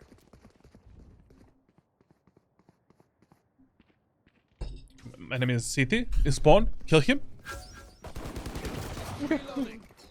Whenever an enemy is isolated like this, you know, on both attackers and defender side, you want to deal with this enemy as soon as possible and just kill him together with your teammates. Like, just keep this as a rule. Like, in any situation, this is a, you know, how you want to deal with this type of an idiot. Gun here. Reloading.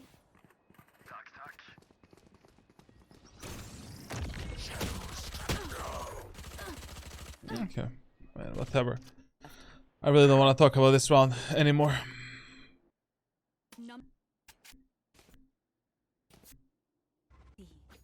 Through the storm, I fight. Listen here.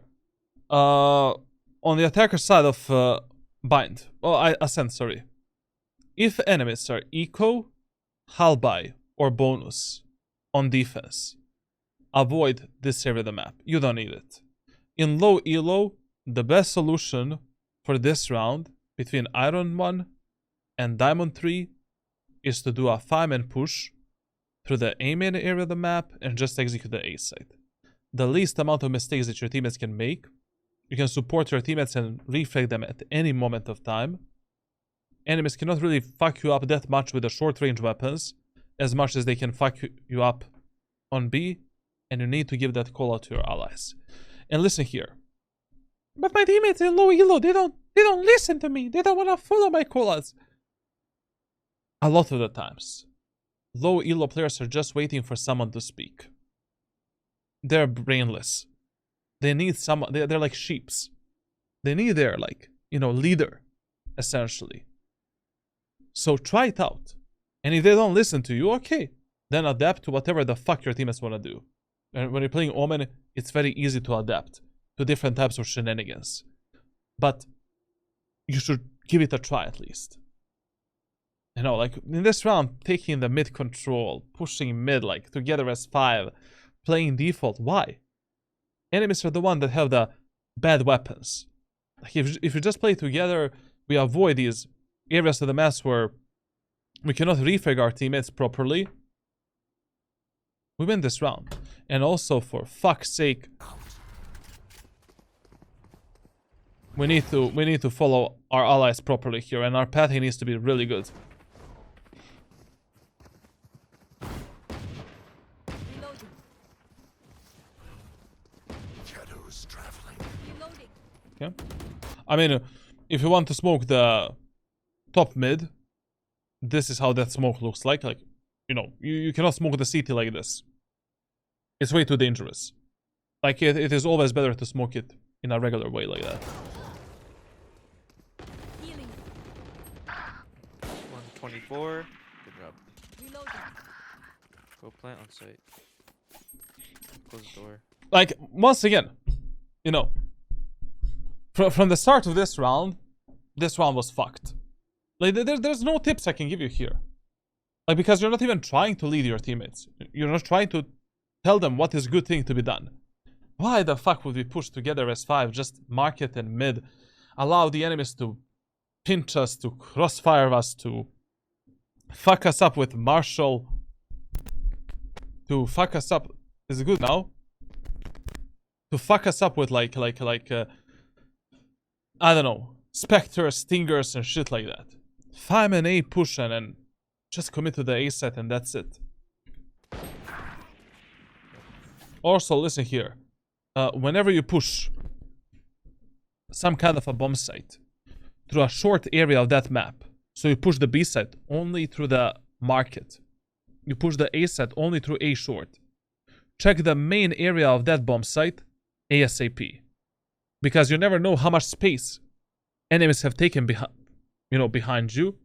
Like, don't let your teammates get fucked from this and from this. Like, there's still a chance right now that one enemy or maybe two enemies are on the B side. One enemy, Sova. Phoenix is a A player.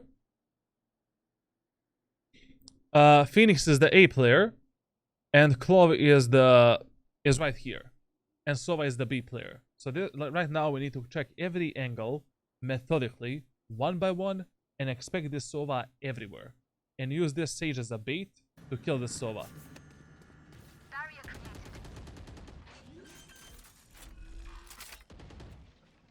Spike planted. Last player You don't realize how lucky this was, man. Like you just don't realize. standing. Okay, same as on a defender side. When you're in a 1 versus 3 scenario, and you're playing on the B side, the post plant, you cannot play this passively. You need to create some setups and play a bit more aggressive to, isolate the enemies in the 1v1 fights and lower down the numbers disadvantage. Like right now, when your team has died, once again, I would just play here, deal with the enemies on stairs from this position, and then from this position, I can flash the enemies on speedway, kill that guy, then kill this guy, for an example. Or, if I'm stuck in a boathouse, we need to have this smoke to basically try to isolate some fights and fuck up the enemies from this position. Like, you cannot get stuck here in a 1 versus 3 scenario and expect to win that round. You need to hit some crazy shots. Or enemies need to be so bad to push you one by one and give you a clean 1v1 duels. But even then, you need to Stealing sight. fuck them up with your raw, superb mechanics. And that ain't gonna happen. Cloth. Marshall? Listen, like, basically, in Valorant we have some general, common, good economy rules that we want to follow. But if your teammates are not following these rules, then you need to base your economy based on what the fuck your teammates are doing. In this round, 3 of your teammates are full buy. You need to force. Even though you don't have money to buy in the next round, we need to force in this round. Like in this round, heavy shield, bulldog, 1 smoke, 1 more smoke, and that's it. Heavy shield, stinger, shorty, all of utility. Whatever, whichever strategy you want to perform. But saving right now doesn't make any sense because we're just fighting to win this round, and that's it.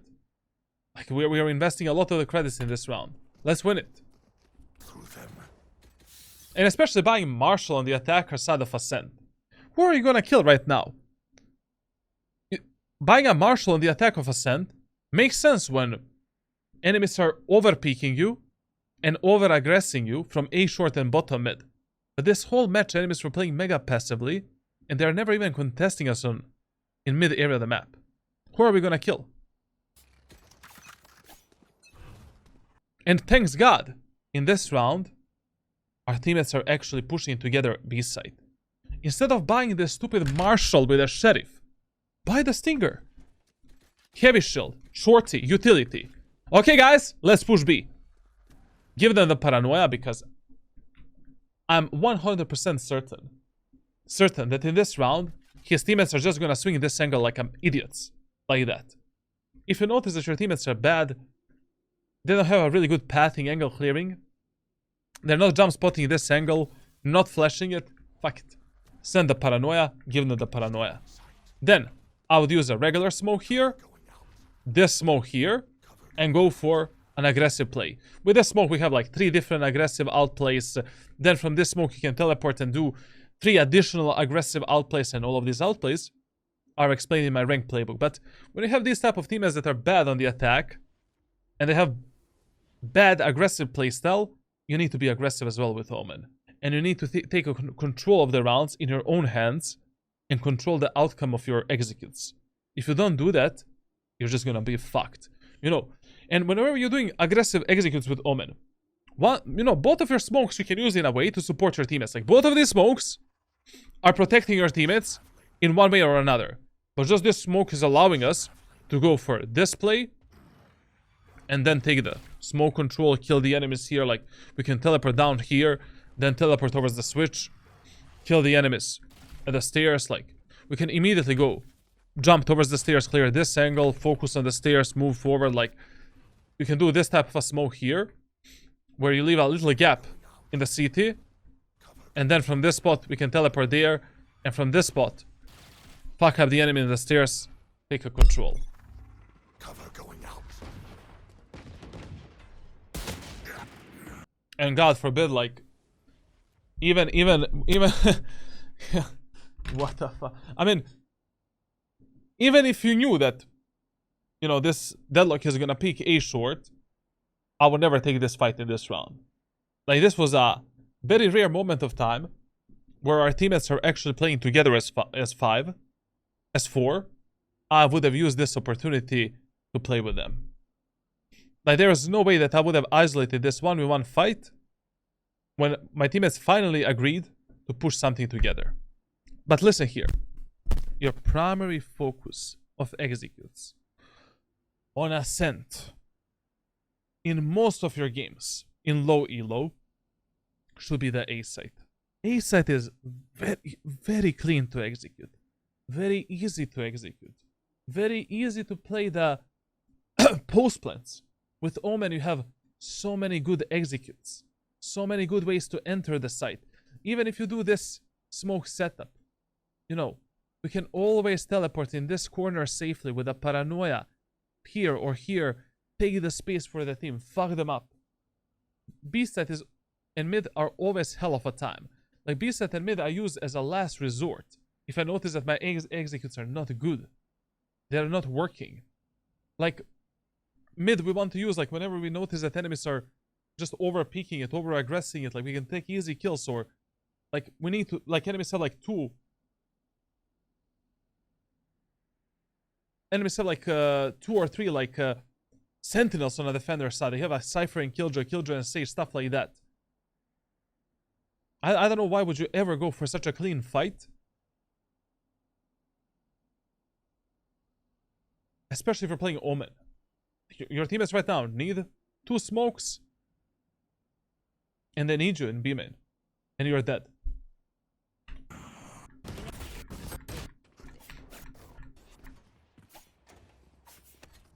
I don't know, I mean, most of your mistakes on the defender, attacker side are very basic, and they stem from the mindset that you have in Valorant. Like, all of this is very easy to fix. I don't even need to watch the rest of this VOD review. I already know what to recommend you, what type of training I'm gonna give you, what type of private coaching videos I'm gonna give you to watch, and 80% of these problems are gonna be gone in the next 3 months if you apply everything that I'm gonna share with you after this VOD review. This is just stupid way of playing Valorant. Gumi SSB, box you, man. And come on, for God's sake, like, when are we gonna start reading the enemies? I mean, I'm not asking you to be a Giga Brain 9000 IQ something, like, but brother, you need to understand that low-ELO players are mega readable, mega repetitive. Their playbooks, their playstyles are very shallow. They love to repeat the same shit over and over again. In one round, if I saw that enemy Phoenix did a flash here, every other round, I will start above my teammates, waiting for the flash, dodging the flash, right here, killing the Phoenix, moving forward. If my teammates reach this position, like this line, they cross this line, and Phoenix doesn't flash, I'm dropping down and executing the site with my allies. Shadows traveling. Shadows traveling.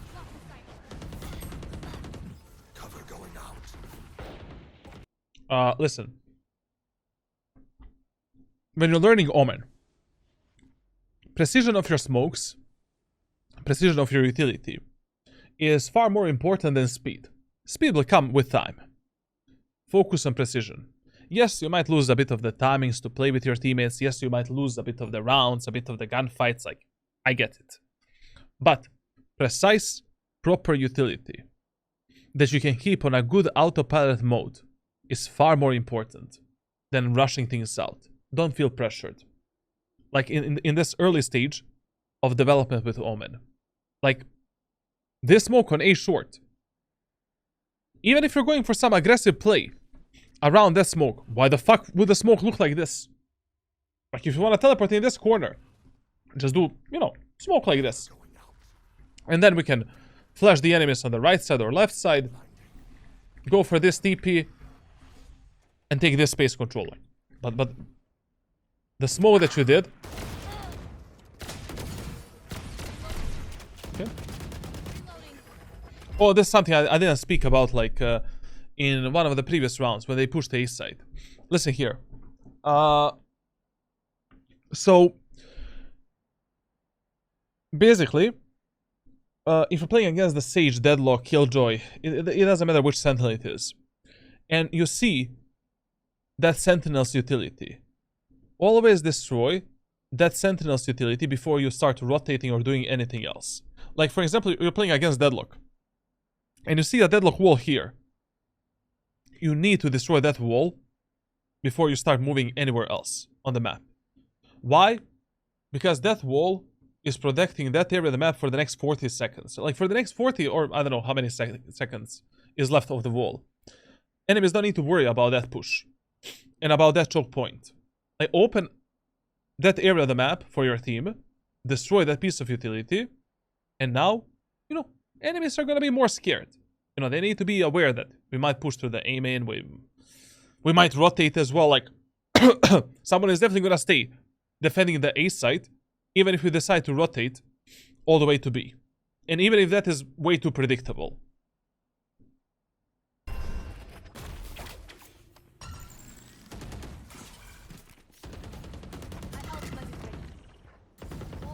Wait, leave. Oh, yeah. That was interesting. Let me see this. Wait, leave.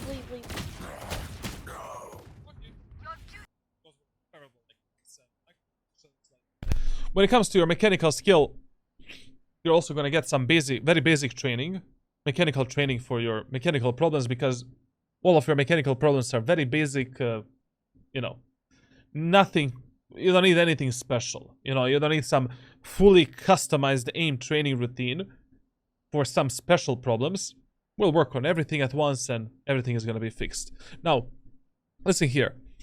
On Ascent, whenever you notice that your executes through A main and B main are not working, and no matter what you do, your teammates are just consistently dying in A main, B main, or during the executes because of the enemy sentinels and stuff like that. That is the moment of time on Ascent where we need to start splitting the map. Like, we need to start fighting for the A short, fighting for the market, playing a bit more default, doing a 1-4 split through the market on B site, 2-3 split onto the A site, and that's it. There's no other way. Or you need to start playing a bit more alone if the team play is already not working, and trying to punish one enemy before the rest of your team gets punished. Like, when you have bad teammates on the defenders, on the attacker side, you'll have two types of bad teammates. Bad teammates that are passive and bad bad teammates that are aggressive and bad. If you have teammates that are aggressive and bad, you need to support them with your aggressive executes, aggressive playstyle, and you need to always be able to refrag them at any moment of time. Your teammates that have the highest chance of dying. If you have teammates that are passive and bad, team play doesn't exist anymore. Like, your job is to find one pick before your teammates die somewhere. That's where you need to play a bit more aggressive as well. Like, you need to risk a bit more. Like, okay, enemy Phoenix is always doing this flash. Let's try to counter that dude.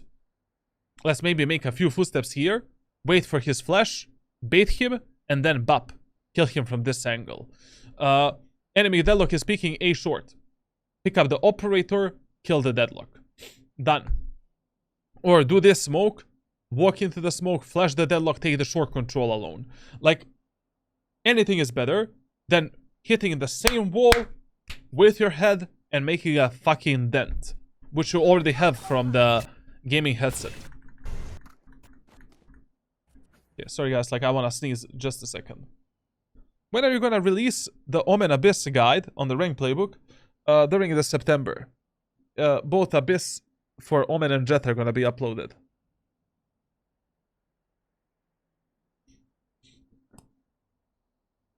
I don't know why you want to... Hi Dada. Hello brother. Let me just see what my girlfriend told me. Just a second. Ooh.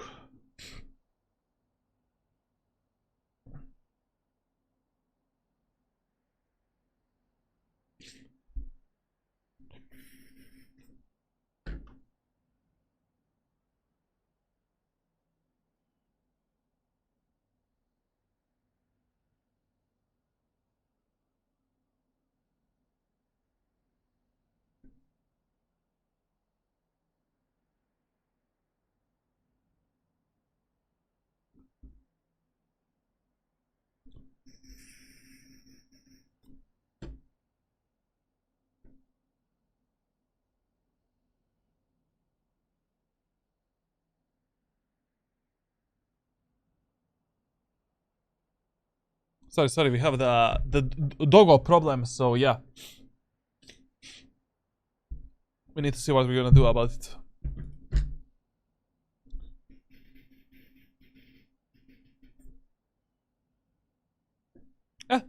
Okay. Let's continue this. It begins. I'm saving. Listen here. Even if your teammates are saving in a specific round, you should always invest every single credit that you don't need in the next round. Like here, saving like how many credits? I might do this saving. Even if he lose this round, in the next round, he is gonna have 6,700 credits. Even if they lose this round, buy something. Like actually 7,700 credits. Buy a Vandal and a Light Shield. You will still have money for the Vandal and Heavy Shield in the next round. Buy Phantom and a Light Shield. Actually, he has money for the even Vandal and Heavy Shield. Like, why are you saving the money? Like, why do you need this many credits in the next round? Like, maybe that Vandal that you invest right now will actually make a difference in winning this specific round. Don't make this economy mistake. Like, so what if your teammates are saving? Like, you're probably not gonna buy the operator on the attacker side in the next round. Even though that might not be a bad idea to kill the deadlock that is always peeking the short. I'm saving. This is a very common economy mistake of the low-ELO players. Like, they're just stupid, you know. Like, better weapons, more utility, shields. Like, they all give you higher chances of winning these rounds.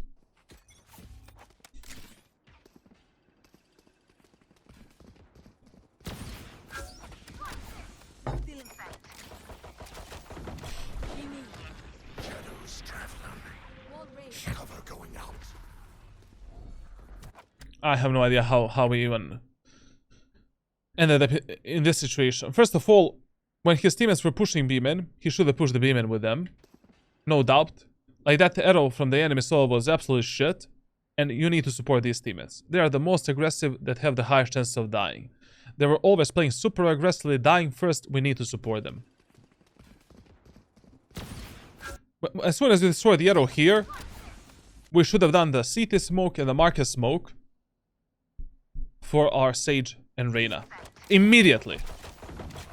While they are pushing the B side, they didn't have any smokes. Very bad. Now we know that the Killjoy is stairs. Let's use the Paranoia. Let's flash the Killjoy. Actually, that was a Clove. Now we know that both Killjoy and Clove are on the B side. What do? We don't give a shit about Reyna anymore. Let's reconnect with the breach, jet, kill the enemy Phoenix, and take the Asa for free. Right? Don't worry about mid.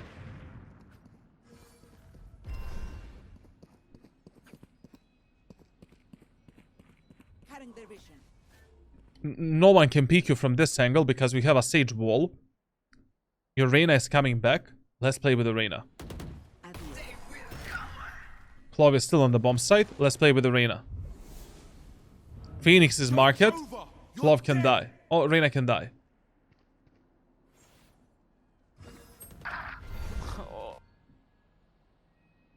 Team play 0 points. You need to start playing more with your allies, man. And figuring out some pathings how you can support them, like.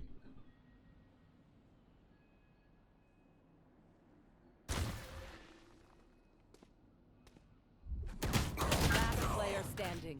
And listen here, like, you know, whenever an enemy is close to you or in a specific position and you're smoked, like here, Clove was the only one that was on the site. After your Reyna killed the Killjoy, you have no idea where the fuck is that Clove. Use your Shrouded Steps. Reveal the Clove with the fake Shrouded Steps. Also in low elo, when you do this, chances that an enemy is gonna kill you is very low. Like below like 10%. And the second thing is like that Clove might think that you went somewhere, that you actually teleported maybe both house or somewhere, and then you can come out and destroy that idiot that is below you or on the right side, left side, whatever. Like, whenever you're sitting in the smoke and you're afraid to peek the smoke or get out of the smoke, because that specific enemy can be, or specific enemies can be on enormous amount of different locations, and you don't know exactly where they are, use your Shrouded Steps as a recon tool.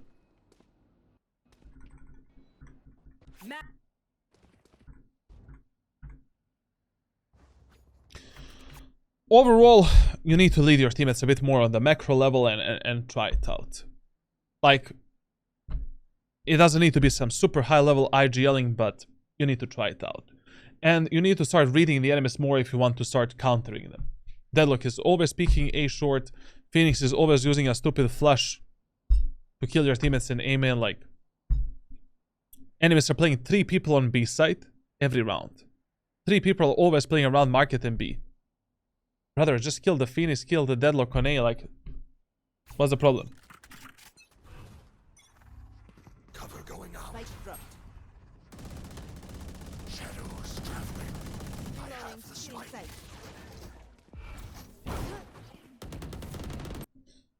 I don't know where you're gonna ult right now. I mean, like, first of all, this smoke setup that you did once again was so bad.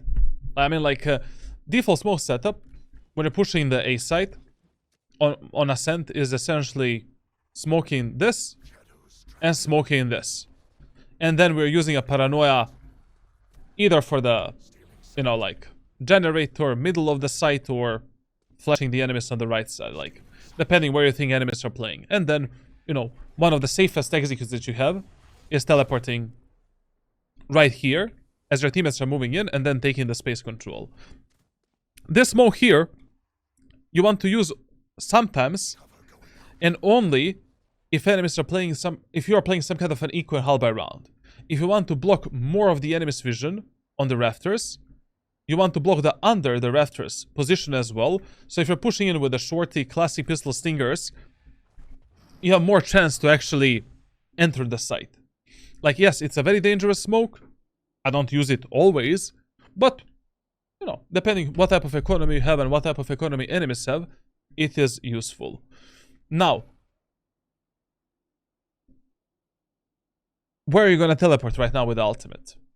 Like, generally speaking, like, you need to focus more on supporting your most aggressive teammates. Like, I feel that you're never ready on the attacker side to refrag your allies and play with them.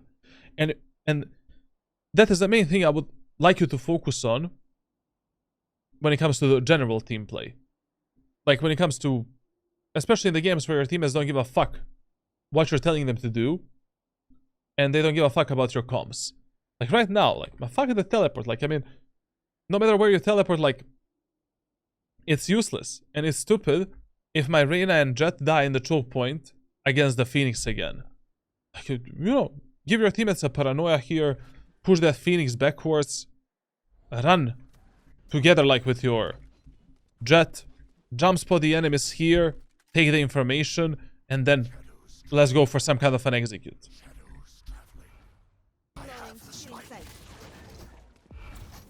Plus, I mean, he has the spikes, so yeah, this is gonna be interesting.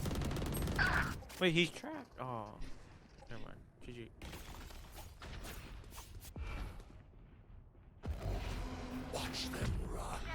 This ultimate here is also mega dangerous. I mean, enemies were consistently anchoring the B site. They always had one guy playing B no matter what. Like, this ultimate is such a blind ultimate without any information. You cannot do this. Like, you know, on the attacker side, we want to use the ultimate to pick up the spike. Once again, we want to use the ultimate to fake something. We want to use the ultimate to reveal the enemies as a recon tool before an execute. We want to use the ultimate to make the sandwich out of the enemies. Like, for example, our teammates are executing A site. Okay, we can use the smokes, use the Paranoia, and use some kind of a safe teleport to which we can commit. We see all of the angles, and we can push in together with our teammates. And we want to use the ultimate for the rotations, but only when we can do some safe and meaningful rotations that are based on some kind of an information. Like, I cannot teleport here with a spike while 3 of my teammates are mid. We need to push together with our teammates and play with them. This can be mega dangerous. My turn. You thought you were safe. Dios mío. Spike planted. And remember that post plans you always play as aggressive as your most aggressive teammates are playing. Number 1. And based on what type of utility you have, what type of utility enemies have. And also based on what type of economy you have, what type of economy enemies have. And also based on the numbers advantage and disadvantage. We are 3 versus 3. Our Sage has walled the enemies here, and she is fighting them aggressively. What do? We fight together with the Sage. We're trying to fuck up the enemies there. Let's do the smoke here, protect the Sage, use her life to refrag her. As soon as we refrag the Sage, Sage dies, we move back onto another angle. Market is closed, so we can use a one-way smoke here to delay and stop the enemies push through the CT. Another reason why we need to play aggressively here, enemies have the Deadlock ultimate, enemies have the Killjoy ultimate. If we play passively, without the frontside control, and we just stick to this position, our win potential in this round is 0. Like, enemies need to make so many mistakes to lose this round. Like, even here where your Sage died, we need to play aggressive. We're in a numbers disadvantage. Enemies have 2 extremely powerful ultimates to fuck us up. We cannot play both house. Like, here, maybe I need to do some kind of a... Basically, what I would do in this round, I would just do a regular smoke here, get in a smoke, and try to fuck up the enemies around this smoke. Like, try to kill them before they enter the site. Try to maybe get 1 kill, 2 kills, then go back. As the enemies are moving in, we have a Paranoia. We can flash the enemies moving through market, take more kills, but playing passively. Ame no dori me. No, they need to make so many mistakes, bro. One enemy Or the Reyna needs to kill them all.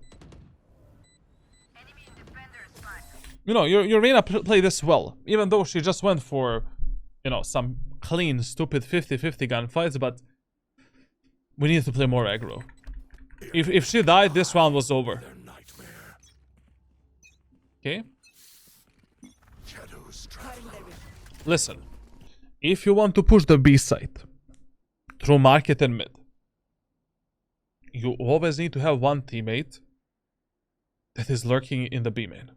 Like, we need to have one teammate that is taking this map control so that we can push in. Because if you don't have information about this and we're pushing only through market, we're in such a big crossfire, like, we can die in so many different ways. And also, you know, the enemy Omen can just do a one-way smoke here. We're fucked. We cannot push in anymore. Enemy spotted me. Cutting their vision. Play with Reyna, play with Reyna. Smoke top mid. I mean, CT, very good. Okay. We need to continue. In the smoke. Map awareness 0. You should run.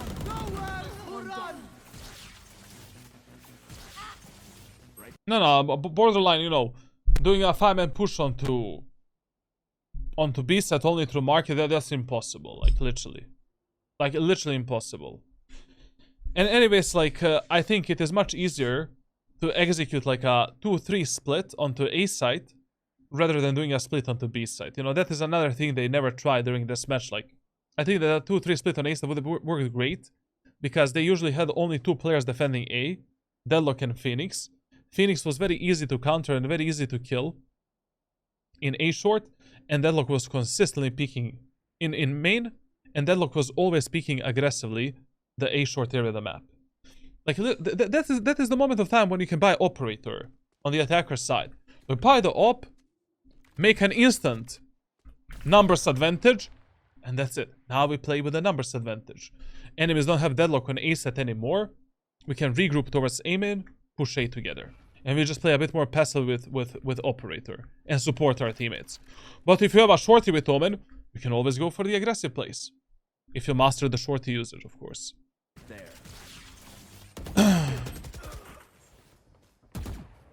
Okay, we're playing 1v1 against Phoenix. We need to push in. He's probably gonna flash us. 120 killjoy. Nice. Okay. Whenever you're 2 versus 2 on both attackers and defenders side, no matter what happened during the round, the best idea is to play together with your remaining ally and just play a refray game. And the best idea on the attacker side, especially if you get stuck in some mid area of the map or some overexposed area of the map, reset the round completely. Like, just regroup towards the A main or B main and push the bomb sites. Like, the round has just started. Why? Because if you push only through A short, I mean, enemies can fuck us up from garden, from the site, from the main. Too many things to observe. Too many angles to clear. If you push only through market, same shit can happen. Too many... the factor of luck and factor of timings is way too high. And we need to reduce it. And God forbid, you know, pushing alone here, even worse.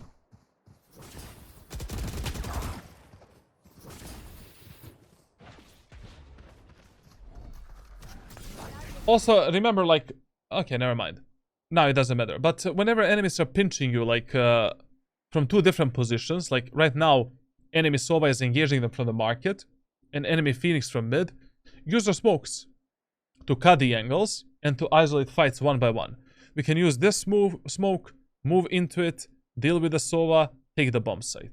Or, deal with the Phoenix, and then rotate onto A site. We cannot fight, you know, multiple fights. Last player standing. Do we have Alzheimer? We forgot that Sova is the B player. What the fuck? Spike. Okay. Okay, listen, man. Like, you have a lot of problems.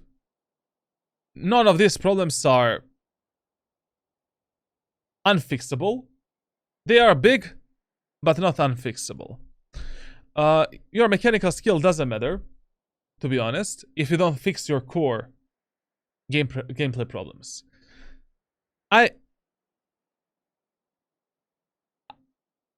There's not a single tip, one tip, that I can give you that is going to improve your gameplay and make you improve faster. Like, you need to follow a series of rules and a serious training if you want to fix these problems in the shortest amount of time possible. After this VOD review, I'll hit you up with some private coaching videos. I'll hit you up with some private general training. I'll hit you up with some general aim training routine. follow everything that I'm gonna write to you through the private messages, and you're gonna fix 70% of your 70 to 80% of your problems in the next 3 months if you follow everything to the core and if you stick to that training. That is what usually happens for 90% of players that I coach that are at your skill level and that have your similar problems to yours. There is no easy way here. Like, you're not lacking one. You don't have one mistake. You're making 20 mistakes. We're gonna focus. We're gonna try to focus on everything at once, and then in 2-3 months from now, we can speak about some specific problems. You need to pay more attention on my rank playbook. Apply some of the tips. I mean, all of the tips, strategies, and rules from the playbook. Apply the tips and rules from the videos that I'm gonna share with you. You will be completely fine. When it comes to your mechanical skill, I would say it is above average. It is above a silver player. Like, with this mechanical skill, you can just contest even, I don't know, some platinum, even some diamond players, to be honest. Like, I've seen some terrible players. But we need to fix your game knowledge, how you play the game, how you think in a game, your mindset, your utility usage, your positioning, your team play, everything. Literally everything. And for now, we're gonna try to fix everything at once with some general training, and then we can start going one step at a time. Other than that, that's it for this VOD review. Make sure to subscribe, leave a like, leave a comment, join my Discord server for private coaching. Also, you can get free live VOD reviews on every 15 new Twitch subs. I'm organizing giveaways, and also you can get my private coaching, which is much higher quality than this shit. But this is also not bad. I mean, it's a good guidance, like good insight into your problems. I'm streaming every single day on Twitch, every business day, not during the weekends. I'm coaching during the weekends mostly. Some crazy stuff is coming onto, on my Discord. Like, Discord is very important right now. Pay attention on Discord. Like, some really important announcements are coming there.